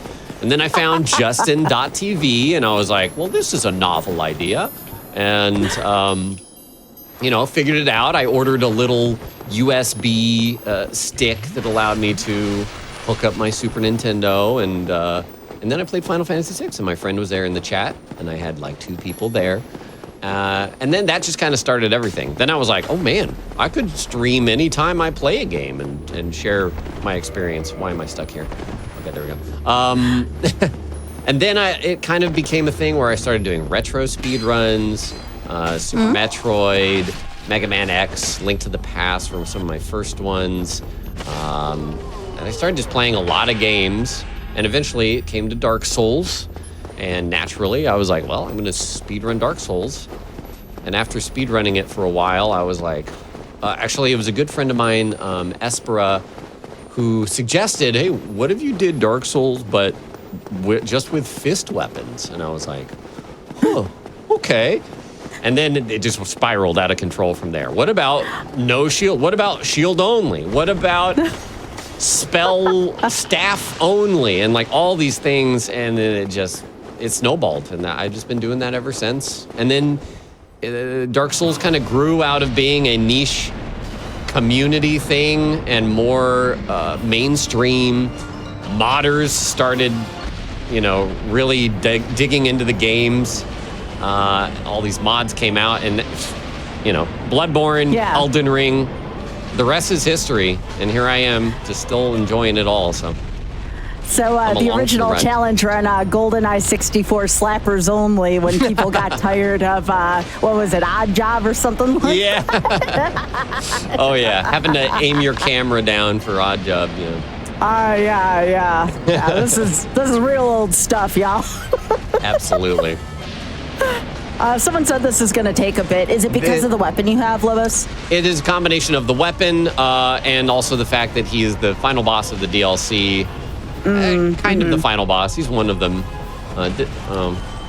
It's not a super hard fight. It's just, all of the DLC bosses are resistant to magic damage, which is the type of damage that this one does. And so that was one of the reasons I was kind of like, I'm not super excited for this weapon, but it's better than that other weapon I had. So you can imagine this adds a lot of time to the fights if they are resistant to it. Yeah, 62 damage is... If you get the right weapon and some upgrades, we'd be doing 300 damage to this boss. And that's just literally 5 times as fast. So we'll get through it, though. I'm sure the game will give us a better weapon here soon. Surely. I should have known you were on Justin TV, though, because I remember seeing you, I think, back in the day. I didn't stream until Twitch was brand new, but I had an account on Justin TV, and I was watching streams back then. Oddly enough, I was looking for a football game to watch one week because the Bills game got blacked out, and I was... I found Justin TV that way. Nice.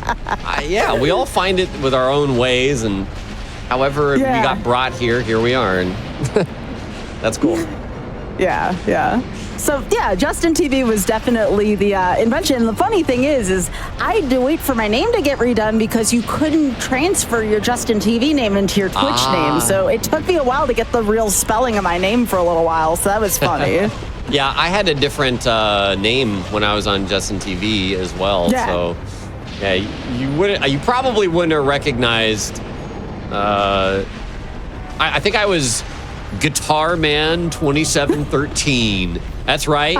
It's the username I made when I was 13, which is why there's a 13 in my name, in that name. Yeah. But that's a whole nother thing to talk about.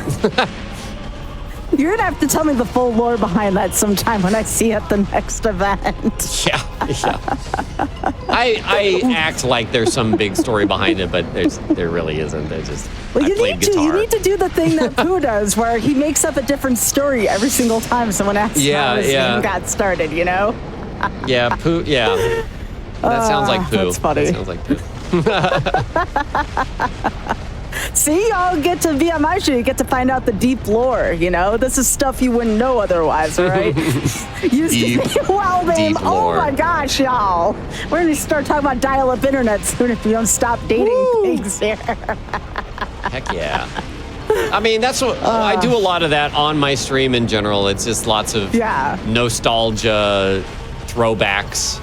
Yeah, so, what's Net Explorer and Netscape? What's dial-up internet? What's a phone book? And I crumble every day. I get one of those questions, you know? Yeah, a rotary phone or something. At least I never had one of those, you know? Really? Okay. I never. My grandma may have had a rotary phone. I did not have a rotary phone. That's fair. Type 2 in chat if you don't know what a rotary phone is. Let's see. I'm curious. Oh, no. Yeah, this may be a bad idea. Globos, what are you asking? I don't know. We'll see. So, wait, did you have a rotary phone at your place? Yeah, we had a rotary phone. For a while, anyways. Let's see here. Okay. All right. We killed the boss. Woo! We killed the boss. Wait. 2 in chat. I don't see many 2s. That's a lot of not knowing what a rotary phone is. Yeah. That's okay. Anyways, at this point in Dark Souls, the complete objective of the game is to seek out 4 Lord Soul bosses and defeat them, acquire their Lord Souls, pour them into the kiln of the first flame, the Lord Vessel, rather, and that will open the way to the final boss, Gwen, Lord of Cinder. And we have now defeated one of those 4 bosses in Seath the Scaleless, who was replaced by Calamite, a DLC boss.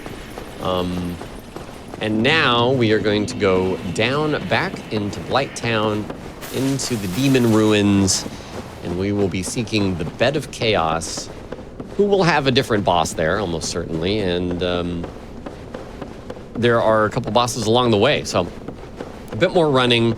I also, there was something else I failed to mention before. Oh, that is that whenever I do these randomizer speedruns, I'm usually trying to reach a reasonable estimate of about like 2 hours or so. And for those reasons, I don't randomize the key items because they do have some race modes for the key items that makes it a little more obvious where they might be.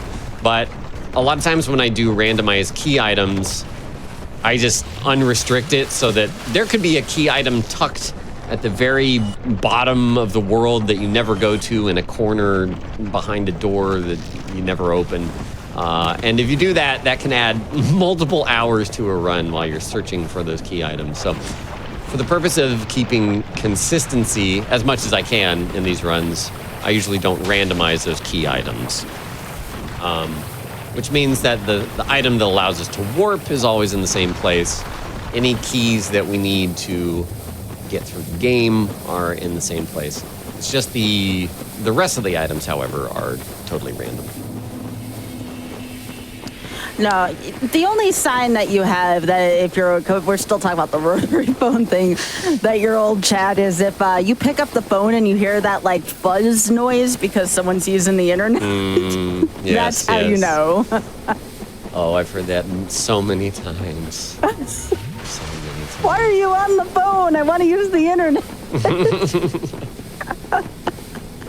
This is going to be for the people that were around that time. I remember playing Counter-Strike with no graphics card, sub 10 frames per second. I never got double digits. I had net zero for free internet, which had a literal, like, 1/5 of the screen was covered with a banner. And if I looked up and clicked to shoot, it would alt-tab me and open up the net zero page or whatever ads they had there. That was how I was gaming back in the day, and that was great. I enjoyed my time. I was so excited to play Counter-Strike. Yeah. So I remember the first time I ever played Halo 2 online. That was hot stuff back then. yeah. Like, you got, like, it was like, oh my gosh, someone's actually talking to me through the internet while I'm playing this game. That's right. That's right. Yeah. But I feel like these experiences that I had with horrible performance, just unfun gameplay, all of this that I loved, really just set me up for enjoying Dark Souls, which is, all it is just difficult. It's just difficult. It runs well. I mean, maybe when you first played it on console, it did run pretty badly. But nowadays, it's like, this is smooth. I've got full control. I'm not getting alt-tabbed constantly. Like, this is great. Like, what could I complain about? So I have to ask you this because this has been a big trend lately among our group of folks that stream. Have you considered doing like when I was a kid, Unbeatable type series? You know, we saw Pooh do some of this. We've seen Barb do some of this. Would you consider doing this is the game that gave me a difficult time growing up and now I'm going to beat it kind of challenge? Yeah, I think I've done that quite a few times, in fact. Well, some of the older games I used to play, I speedrun, so that was kind of part of that. But also, the one that pops to mind is The Lion King, and I did play through The Lion King on the Super Nintendo not too long ago, maybe last year, I think. But yeah, that's probably the game that I'm like, ooh. Yeah, that's a little on the rougher side. That's painful, yeah. That, or very specifically, Dragon's Lair on the NES. Dragon's Lair was like the really cool animated game in arcade, and you would choose your path through the game, and you had to do timed inputs. The Dragon's Lair on the NES is nothing like that. It's a side-scroller that took me like 30 minutes to get past the first screen because it was just terribly programmed. So that game, you know what? I should stream that game sometime because it's ridiculous. Oh, yeah. No, I would love to see that kind of thing. Again, throughout the past week, I know Barb did the recent Teenage Mutant Ninja Turtles for NES, you know, the one with the dam level on it, where you have the timer on it and everything. Yeah. That was definitely I never played that one growing up, but I've seen a lot of people attempt that, and that was definitely a memory just of watching people try to beat that. That was a old school. Oh my gosh, you are leveling this boss. Wow. Yes. So not only is there luck required in getting a good weapon, but also if we get a early game boss, because there's no scaling, we can get through them very quickly. So it kind of balances out that we got a really fast boss there, but we had Calamite, which took like 5 minutes to kill before that. So it sort of balances out. Just depends. My personal best, any % Dark Souls randomizer speedrun is an hour and 12 minutes. And I think a large part of that is because I think I had like 5 fights against that Capra Demon boss, and I had a good weapon. And so it was just, we were just tearing through the bosses, running through, and it was great. But that is not the normal experience. And then, oh, look, it's Ornstein. I said we would see him again. Luckily, he's in the lava, and he's somewhat in you the were lava. saying, Lobos? Come on, get in the lava, buddy. There he goes. There he goes. This fight's usually a freebie on this version of the randomizer. And the new one, the 5th mat actually took some extra steps to make sure that bosses don't die in lava, they don't have friendly fire, things like that. So there are just differences between the two randomizers and how they work. All of these enemies that are dying now are randomized enemies sitting in the lava because they're not immune to the lava damage. So that's kind of a nicer part of this randomizer. But each one has its quirks that you... Yeah. I don't know. You might have a preference in how they function. So we are now through the 2 bosses that are on the way to the Lord Soul boss here. Pardon the noise and the sights. The lava here is a bit blinding. Put your sunglasses on. I don't have my sunglasses, but I'll put these on. I like your emo Lobos with the Lobos cool. Oh, with the sunglasses. Yeah, it's perfect. That's funny. That works for this room. Oh. Yeah, they turned down the how bright this is in the remastered version of the game, but like I said, this is the original, so we get to deal with it. I like it. That's where else I was going with this, by the way. Battletoads. I didn't know if you had played that, but Pooh had also done that. So I was watching the Barb's Teenage Mutant Ninja Turtles playthrough and then Pooh's Battletoads playthrough, and I'm like, is this how we all developed like our patience as like younger players? I had Castlevania 3, for instance, and I learned to speedrun that.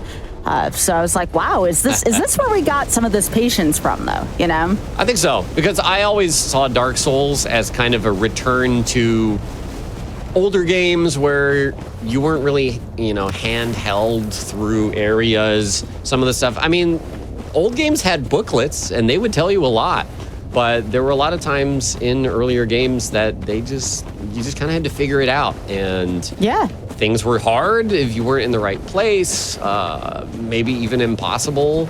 And you had to really, especially when I was growing up, I had one game probably at a time that I would play for weeks until I beat it. And then nothing else to draw my attention. Right? I would rent, if I got straight A's, my parents would let me rent a Super Nintendo. And I would always rent with it Zelda: Link to the Past, Killer Instinct, Ultimate Mortal Kombat 3. Oh, heck yeah, I had that game. Yeah. And maybe Super Mario World, Yoshi's Island. Yoshi's Island specifically, that's another near and dear to my heart game. And oddly enough, a puzzle game called Zoop, if you've ever played Zoop. I've heard about that one. No, I've been watching Spike's SNES Mania. We've talked about that when we've had Spike. Oh my gosh, that creature's terrifying. Wow, at the the timing bottom of that. Yeah. That is nightmare material right there. Holy smokes. Yeah. That is the gaping dragon. They also put this dragon in Night Rain as well. I see. Yeah, you could rent consoles back in the day. I remember people renting the Nintendo 64 back then. It was a thing. It was so cool. You would, when I would get the Super Nintendo, it would be in a briefcase that had like a padded inside, but I felt so cool. I was like, yeah, I got my Super Nintendo here. It's a secret mission. Go and beat Link to the Past in under, 5 hours or whatever. But yeah, I never owned a Super Nintendo myself, so that was kind of how I got games. And occasionally, my parents would go through the bargain bin, at, I don't know. And grab whatever games, and so I grew up on Dino Riki and Yonoid and... I had Noid. Yeah. Yeah, I love those and games. Wizard of Oz and all that good stuff. Yeah. Absolutely. Okay. All right, so that's another Lord Soul boss done. What I'm going to do is I'm going to kill all of these Lord Soul bosses in preparation of going to the final boss. And then if we have, with whatever time we have left, I'm going to go around the world and take care of optional bosses. And if we have time, I think the estimate's like 250, right? Yeah. Yeah, we still have like an hour. Oh, yeah. And then, we have like an hour plus a break still. Yeah. Perfect. So, I think unless we run into some real big headache fights, we should come in pretty well under estimate. We'll see. I would estimate maybe 30 to 40 minutes left. We'll see. Yeah. Unfortunately, the DLC with this randomizer version just crashes all the time, so I can't go to the DLC as well and do that. If we need to fill some more time, I can go into the New Game Plus and do some fights over there or something. But we'll see. Again, I'm getting way ahead of myself. Again, we don't have a very strong weapon, and if we get some bad combinations of bosses, I'm thinking optimistically. You don't have a strong weapon, Lobos, right? You don't have a strong weapon because the game keeps giving you the souls. That's true. It's one or the other, right? It's here's a tree. Right.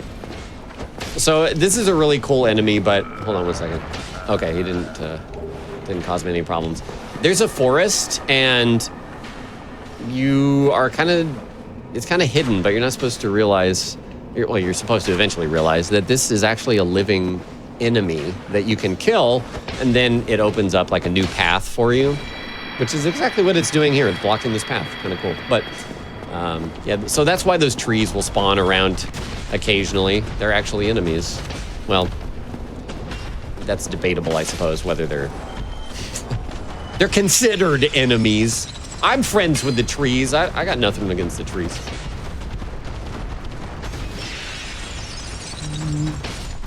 Haha.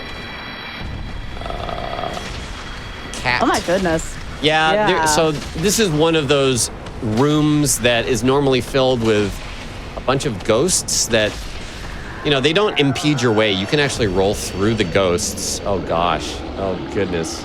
There's a lot of blobby enemies in here.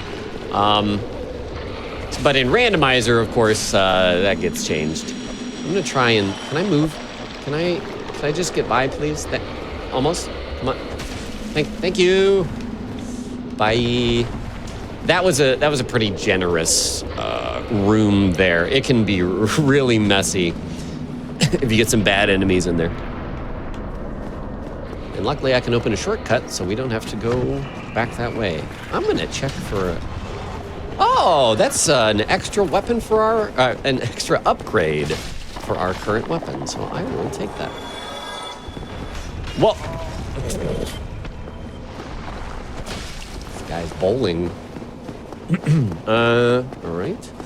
This is a cool section of the game. Normally you have to, well, I mean, we're going to do this anyways, but it's a flooded city and you have to prove yourself to this kind of watcher of the New Londo ruins. And if you bring the Lord Vessel, which is the item that lets you teleport, or I guess we don't have it. We already placed it. But if you acquire the Lord Vessel and then visit this NPC, he says you're worthy, and he'll give you this key that allows you to drain the New Londo ruins and then access the Four Kings battle in the Abyss. He does sell some things. Nothing interesting, though, of course. And so we've acquired the key now. You can also just come here early and kill him, and then you get that key and I guess prove your worth that way. Oh my, large mans. But the other caveat with this area is that you need to have a particular ring, the Covenant of Artorias, to survive inside the Abyss where this boss battle takes place. And it's normally, it's kind of a unique fight where you're fighting this shadowy, tall, somewhat humanoid figure, and then after a certain amount of time, maybe 30 seconds, a second one spawns, and you're like, what? And if you're very slow with your damage, there can be multiple kings up at a time. Well, with the randomizer, that can be any boss in the game, so that can be a little bit of a challenge. We'll see what we get here. I do have the ring on. If you don't and you drop down here, you'll just fall and die. But I do. So now we're in the Abyss, and we are going to await the first spawning boss. Who is it? Uh-oh. Uh-oh. Can it be four sifs? Can it be four sifs? It could be four sifs. However, I believe there is a boss that actually is invisible, and I forgot that's a thing that can happen. Let's see what happens here. I need them. No, but I can still hit them. It's no problem there. I just have to identify who it is. Hello? They could also be unaggroed, kind of far away from me. Ah, the fun parts of a Oh, wait. Oh, okay. This is the second boss, and he is Manus. That's the main boss of the game. All right, so everybody's going, oh, it's Manus, but there's a weird thing with how this fight works, where all of these kings share a health bar, and the way that they do that is they actually put one underneath the terrain and it is like the main boss that when you hit one of the regular kings, it transfers the damage to this other king that you can't see. Well, the king that has the ultimate, that has the health for all of the bosses is randomized in this. So it could be a boss that has a very little amount of health. I know that's incredibly confusing. I probably explained that terribly, but basically the overall health of the boss is randomized as well. So even if it's a formidable singular foe in it, the overall health bar for the whole battle might be tiny, like it was. So it was, and that was very generous, because that could have been much worse than it was. That is 3 out of 4 of the soul bosses, the Lord Soul bosses, excuse me. And so now we head to the 4th, Grave Lord Nito, first of the undead. We understood fine. Thank you, Tansia. I hope that you did, and that you're not just saying that. I appreciate you. Yeah. Oh. I mean, I was able to follow along, and I'm still learning about this series. Great. I'm glad. Things. It's very easy for me to just kind of get into a mode where I'm like, yeah, everybody knows because they're regular viewers of my stream, and explaining this makes sense without going too deep into the mechanics. But I just want to make sure I'm explaining things in a way that makes sense. But yeah. No, absolutely. And speaking of stuff, by the way, Lobos, what have you been working on stream lately? I'm going to plug your stream again here at twitch.tv/Lobos Jr. Well, lately, it is October, so I've been doing some spooky games here and there. And I'll be starting another spooky game on Thursday. I've been doing a co-op playthrough of Abiotic Factor, which I don't know if you've played that, but it's a survival craft, Half-Life, very inspired game that has been just an absolute joy to explore and discover. Kind of on an overall like goal for my channel, though, I'm kind of looking to wrap up some playthroughs I have in progress, and then I want to move back into like old school RPGs. Get back into some of the more retro stuff. I mentioned Kingsfield. I mentioned I think that earlier, and Eternal Ring, these From Software first-person games, and just older retro games from my childhood. Not necessarily like NES era retro, but more like PC RPG kind of stuff. So that's kind of my goal moving forward, while also still continuing to do Dark Souls mods, and Night Rain is going to get some updates for sure. I just played that game so much when it came out, so just waiting for DLC for that. It's it's a mouthful. I'm always thinking of things to do on stream, and there's never any shortage. So.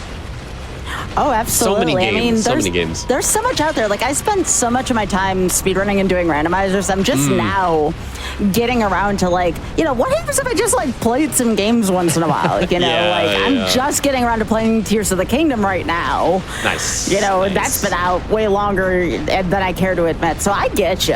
Like, I totally get you from that standpoint.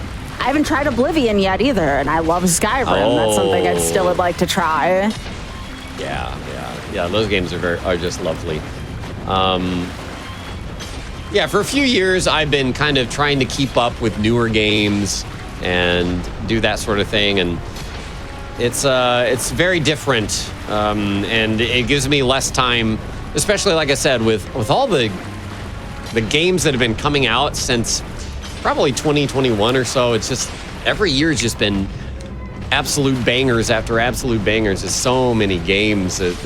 Even doing this as a profession, it's hard to keep up. Oh, yeah. It's hard to keep up. Yeah, and 2025 has been a really big year for games, too. I think we're going to find that as we go through, a lot of games lists for different marathons, that we're going to find a lot of stuff from the last 5 years, because there was just so much that has come out, Yeah. So I just did one of the easiest bosses in the game, although they got replaced in this case. It's normally the easiest boss in the game. He was replaced with Iron Golem, who's also a pretty easy boss. I turned on 30 FPS to do this little jump skip to get us down to the Tomb of the Giants, which is normally where we'll go fight Grave Lord Nito. And this area, also on first playthrough, is a bit arduous. You need, you want to get some light sources, because otherwise it's pitch black like this. And pitch black in a randomizer can be a nasty combination as well. But generally, if you're running it kind of the same way, it can be all right. So let's see. This should be the main. See, there's a golem in my way. Wait. Oh, I almost got past him. I just need to move him. Please move, friend. There we go. That's the hardest part about randomizer speedrun is enemies just blocking your path. Ow. Mm-hmm. Whereas in the base game, there are enemies, but they're not built to just completely block your way like that. The randomizer often will mismatch sizes of enemies, and so then you have to deal with that. But we're out of the darkness and on the final stretch to the boss of the area. In this game, you have consumable. This humanity item that I have on my bar right now is a full heal, and also when you use a humanity, you'll earn what is called soft humanity, and that is the number in the top left, the 16. And every humanity that you have actually gives you defense and also item find. It's a really interesting mechanic. It kind of caps out at 10. If you have 10, that's kind of not worth going further, but it doesn't hurt and if you have more, so having a bunch of humanity is helpful for various things. But the fact that it is an almost insta full heal is very powerful when it comes to fights. All right, this fight can be rough depending on what the boss is. With the randomizer, there is always still skeletons that will constantly resurrect. I'm gonna listen for an audio cue. Oh, no. Oh, wait a minute. Okay, this is actually okay. This boss is normally not good to have at all. And it is still not good to have because he's staying back, but here we go.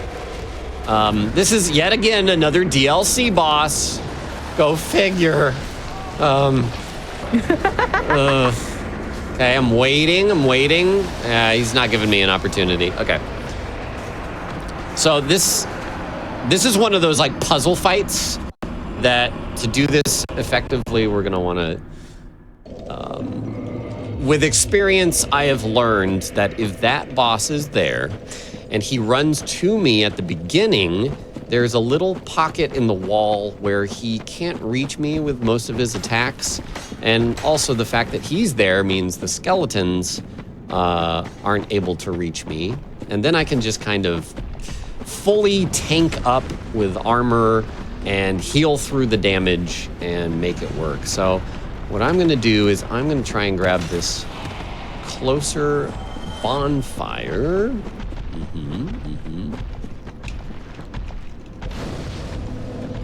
I'm also, now that I know what this fight is, I have Firekeeper Souls, which will make my base healing item much stronger. So I'm gonna warp out of here, utilize those Firekeeper Souls so that I have stronger heals. And then I'm gonna come back and I'm gonna use a mechanic called Kindling that will increase the number of heals we have at a bonfire. And I'm going to go in with a whole bunch of strong heals and just wail on the boss until it dies and make sure I don't die as well.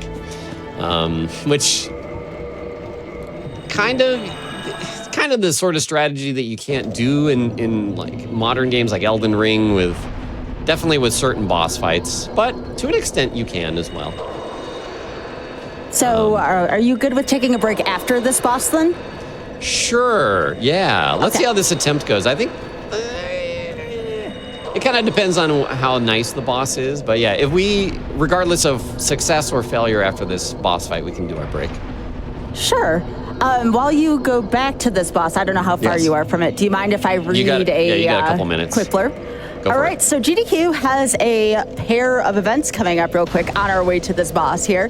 We have prize submissions first for Games Done Queer, which is coming up October 31st through November 2nd, highlighting queer and LGBTQIA plus runners, benefiting the Lambda Legal Defense and Education Fund. Prize submissions are open until October 25th. If you'd like to donate a prize, visit GamesDoneQuick.com/prize guide for more info. And also, Awesome Games Done Quick 2026 will be live in Pittsburgh, Pennsylvania from January 4th through the 10th. Registration is open, so be sure to register if you want to experience the event in person. Upgrade to a foil badge by November 1st. Visit gdq.gg for more info. And Lobos, you said you're still every now and then are submitting some an old FromSoft game every now and then to AGDQ, SGDQ, etc. Yeah, this year got away from me, but last year I submitted to AGDQ Eternal Ring, which is a From Software PS2 launch title oh no. Yeah, that's fine. Yeah, it's just a first-person RPG, kind of like the retro games I've been talking about going back and doing. Yeah. Classic gravity in this run. Sometimes you can run past enemies, but you might get knocked into the abyss, as we have been. But yeah, Eternal Ring really didn't have any speedrunning scene. And I played it for the first time, really loved it, and after that I just decided to try and break it open a bit more. And we did. We found a bunch of really cool skips, and at some point myself and another community member were pretty much the only people speedrunning it. And then more people got eyes on it with the strategies that we found and improved the world record since. And I haven't checked in a while, but it was getting very close to sub-hour. And I do wonder if that will eventually be reached. I tried it again. It worked the first time. That's why I wanted to try it again. You know what? We're going to count that as you defeating the enemy at the very least. The enemy just jumped right in after you. I'm just saying, like, if you're going to go down and take him with you, you know? That's right. I get the last laugh, okay? That's right. I was going to say he doesn't respawn, but he does respawn, so. Dang. You know what? We both get to laugh. All right, I'm actually going to... Yeah, I thought that was going to fall.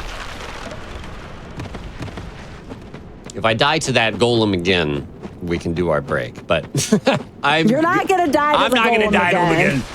Golem, will you please let Lobos through? There you go. Oh, yes. Golem, please. May I have a meager morsel of passage, please? Please. Come here. Please. Please. To the wider spot. Thank you. There we go. See? Yeah, you're right. You're right. Manners. It works every time. It just works every time. How could I have ever doubted? Oh, boar. I don't like the boar.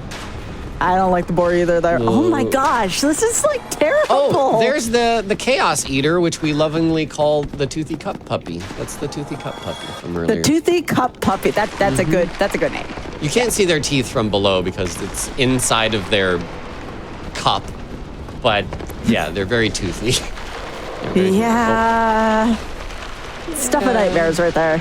Yeah, a little bit. All right. Okay, here we go. Lobos, I believe in you. Let's go. All right, so I'm putting on all my heavy armor. It's all very heavy. And then plop this. Can you even dodge in that? Not really, no. The point is not to dodge. The point now is for me to get tucked into this little corner. Okay. And now I have a lot of poise, which allows me to just kind of react through the damage that I'm taking, I can just kind of shrug it off and do my hits and do my heals. And now I'm just sitting here making sure I have not full health, but enough health. Oops. So you're tanking. I'm tanking. I'm actually just tanking. Yeah. There's skeletons trying as well. I'm just sitting here attacking, and this is why it was very important to get some other armors along the way. I'm fortunate that we got literally the best unupgraded armor here. Several pieces of it, too. Oh, this is really cool. I've never seen this strategy before. This is cool. I've never done the strategy except for this specific scenario, so it's cool. The randomizer really breaks out some new stuff. Yeah, I like this. Yeah. Unfortunately, you can see we talked about being not wearing clothes before. You can see how once my stamina is depleted, how slow it comes back. If you watch it now, it's like it's real slow. That's your new sound effect clip coming up. And there you go. And that's why we don't wear clothes for most of the run. So there's Nito. He is the fourth of the 4 Lord Soul bosses. And now we can take our break. All right, sounds good. Very impressive, Lobos. Y'all, your assignment on the break here is to A, sit here and chill with us, and B, follow Lobos. Real quickly before the break, thank you to everyone supporting Games Done Quick with your subscriptions, gift subs, and bits shared. Your contributions help keep our shows running. If you're enjoying the stream, consider... Welcome back to Random Number Generation. I'm joined here by Lobos Jr., and this is Dark Souls All Bosses Randomizer, and we are going to wrap this up soon. Lobos, you ready to go? I'm ready. Let's give it a go in 3, 2, 1, go. Yeah, every time we do this, I just say, Dark Souls, as many bosses as we can in the time limit, because it all depends on the randomizer. I swear, one of these times, we're going to get a really good seed, and I'm just going to plow through the game, and we'll be able to get all the bosses down and everything, but... This time, man, it's just... I feel bad about leaving so many bosses alive always. Chat really wants you to talk about Kingdom Hearts, Lobos. I've seen several exactly messages about Kingdom Hearts. Just said Lobos forgot to mention that he was playing at one point. I'm doing that. It's true. It's true. There's been a long-standing I will never play Kingdom Hearts thing just because. But now I'm playing Kingdom Hearts, and it's fine. But why though? Why? Like, what made you finally do that? Okay, so I actually have. Hold on. Oh my goodness. No. Oh my gosh.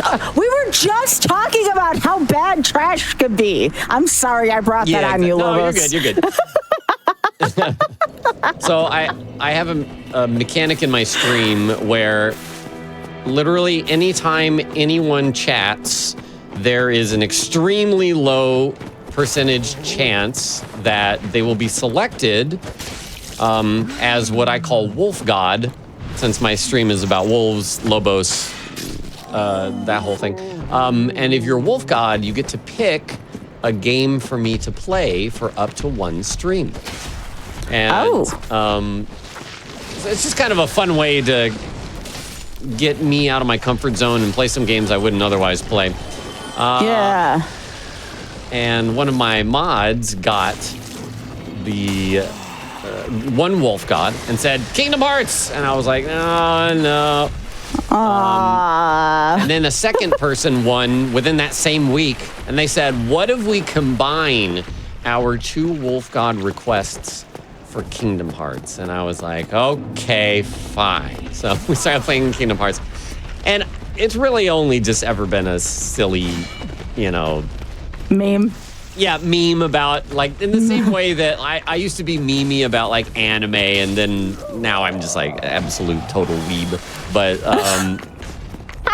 yeah, it's, it was only ever kind of a disinclination for the memes. And now I'm playing it, I'm like, yeah, I mean, I love Final Fantasy games, and it's Square, so it's like, The mechanics and everything are great. I guess it's kind of the whole Disney aspect of it in a video game makes it seem like a little more kid focused, that sort of thing. But that's the only thing that it ever was. Oh, but I'm playing through it, and yeah, I'm enjoying it. I'm having a good time. Now I'm thinking about, yes, what I'm doing in this video game, which is I don't mind dying here. Oh, I didn't mean to. Well, I guess I'll loot that. Sure. I am going to do a skip down to the Capra Demon boss, which, again, at this point, we just have optional bosses and then the final boss left. Oops. But we're going to just do a couple bosses here and then head for the final boss in order to wrap it up. And this is a boss normally... Oh, actually, it's kind of funny because I've already been through the game enough. I have the key that gives you proper access here. But at this point, it would be faster still to just do this skip. So we're going to do a skip here. I'm going to try and... Ooh, that boar is healthy. Uh-oh. And I'm being blocked? Yeah, I guess so. I meant to ask you, Lobos, have you ever done a deathless playthrough challenge run of the Souls games? Yes. Yeah. I think every game I've done deathless. And wow.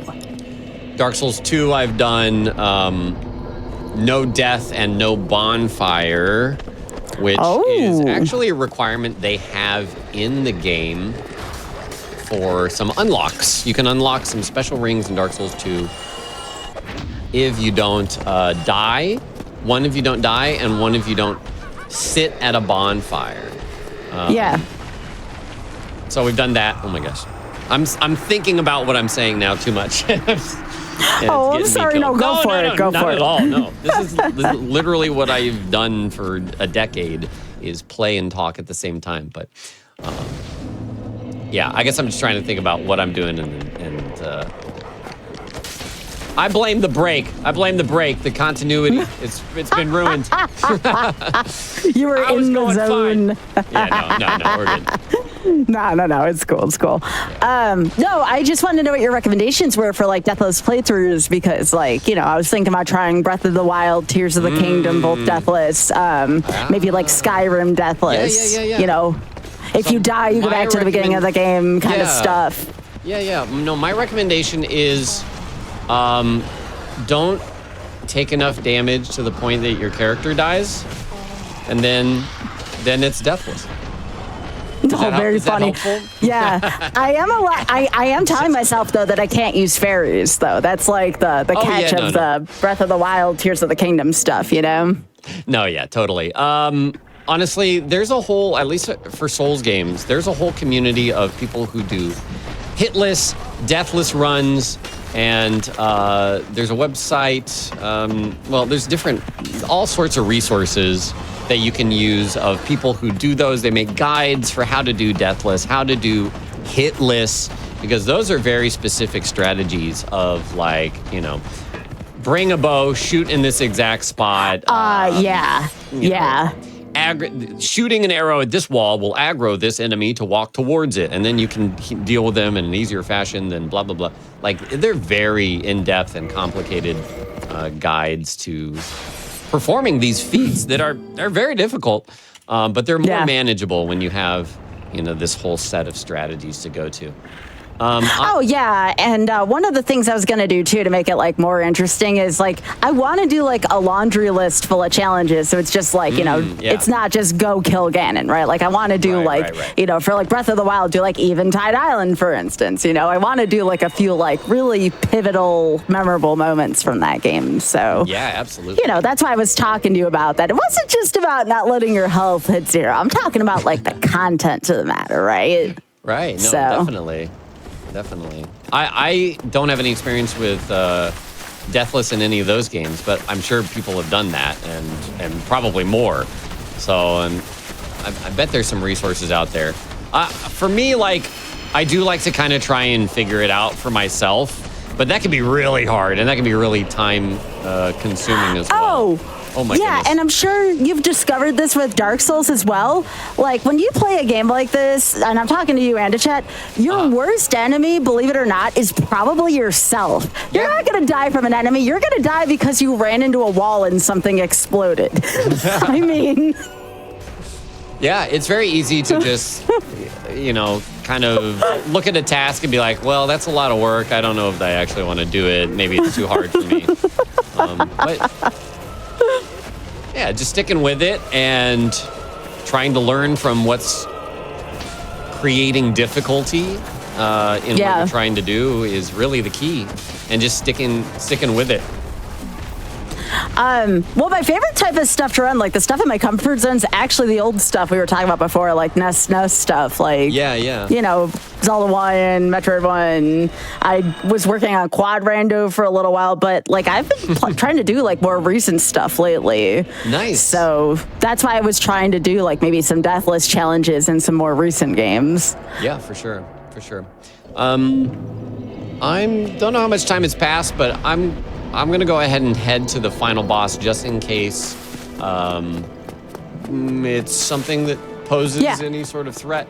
So we'll see. Yeah. Sorry. But if all goes well, we should be done here in a few minutes. We're just going to be placing all of the Lord souls into this Lord vessel, which opens the way to Gwen. And yeah, I think I was saying this before we came back from break, but one of these runs, I'm going to get perfect RNG, and we're going to finish the run in an hour and sit here twiddling our thumbs like, well, what do we do now? Maybe do another run or something. Oh my goodness. But yeah, it seems like every time you did say that before. You were like, you have cursed luck on your randos. Always. On this, we have 100+ episodes, coming up on 130 soon. Wow. And every one of them's been cursed, I swear to goodness, in some odd way. Well, I see it to be my goal to break that curse with a perfect RNG run one of these days. Oh my goodness. We need your voice. If we're going to do that, we need your sound effects, Lobos. I said it after the last one. I'm going to say it again. I'll remind you before next time. We need your voiceover, Lobos. Yeah, next time. I'm here talking about perfect RNG while I have this Ornstein, who I talked about, how he shows up every time. He's shown up several times now. Who's just chasing me constantly through this level. But joke's on him, he's gonna have to deal with some gravity here, and I don't know if that's gonna be an easy enough task for him. Hello, Harpy. Oh, I had meant to ask you, is there archery in the Soul series?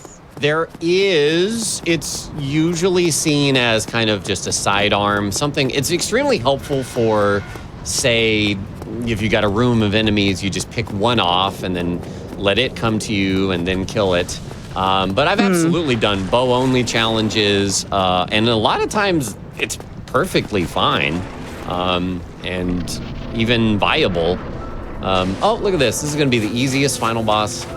Almost the easiest possible final boss, because it's going to die in four hits. Oh, wow. Yeah. With Elden Ring Night Rain, they actually... they've expanded on like how bows work and made a full class out of it. Oh, you're ready on time? Sorry. Poor Richard. We're done. So, sorry, Richard. Sorry, I was getting lost in the sauce. We're done. We can cut it. It's not anything official, anyways. But yeah, I think coming up with future From Software games, I think we'll see an expansion of the combat with what they're doing with Night Rain. So I'm excited for that. Oh yeah, absolutely. Well, Lobos, we do have some time here. Do you want to talk shoutouts really quickly? Oh, yeah. I mean, shoutouts to everyone that keeps the community for these Souls games going, especially the modders. I saw Hot Pocket Remix in the chat. Hot Pocket is the one that actually made this item randomizer enemy randomizer. Sorry. There's a lot of mods and people making mods. A very long time ago. And that's been just such a huge boon to the community and keeping it alive and replaying these games. Reich Navalis is the creator of one of the mods we're using here as well. The Fifth Matt does a lot of work with newer games, Elden Ring, the newer randomizer for Dark Souls. Grimrock. I don't even want to start naming people because there's so many awesome people making mods, and I'm always playing them, and everybody's so gracious with the work they're doing and when I play their mods and that sort of thing. So, it really has, I do stream full time. I've done so for almost a decade now, and it's just to have this community around it and all these people creating more fun experiences. It's just a blessing. So thank you, modders. Thank you, viewers. Thank you for allowing me to do what I do. And thank you, Sky, for enabling as well these events and letting us share our passions and the gaming fun that we have to share. So I appreciate that. And thank you, Richard, for the help. Of course, to Richard as well, too. Absolutely. And again, Lovis, thank you so much for being on. Absolutely. Remember, folks, if you want to catch more about our Hotfix shows, if you're curious about what's coming up on Hotfix, check out this week's schedule and explore our full season lineup at gdq.gg/Hotfix. You know when wonderful folks like Lobos is going to be on, because, again, we have so many wonderful people from the community on, so you don't want to miss a minute of that. This isn't the end of our GDQ broadcast, by the way, so please stay tuned for Game Masters after the break. Take it away, Kiara.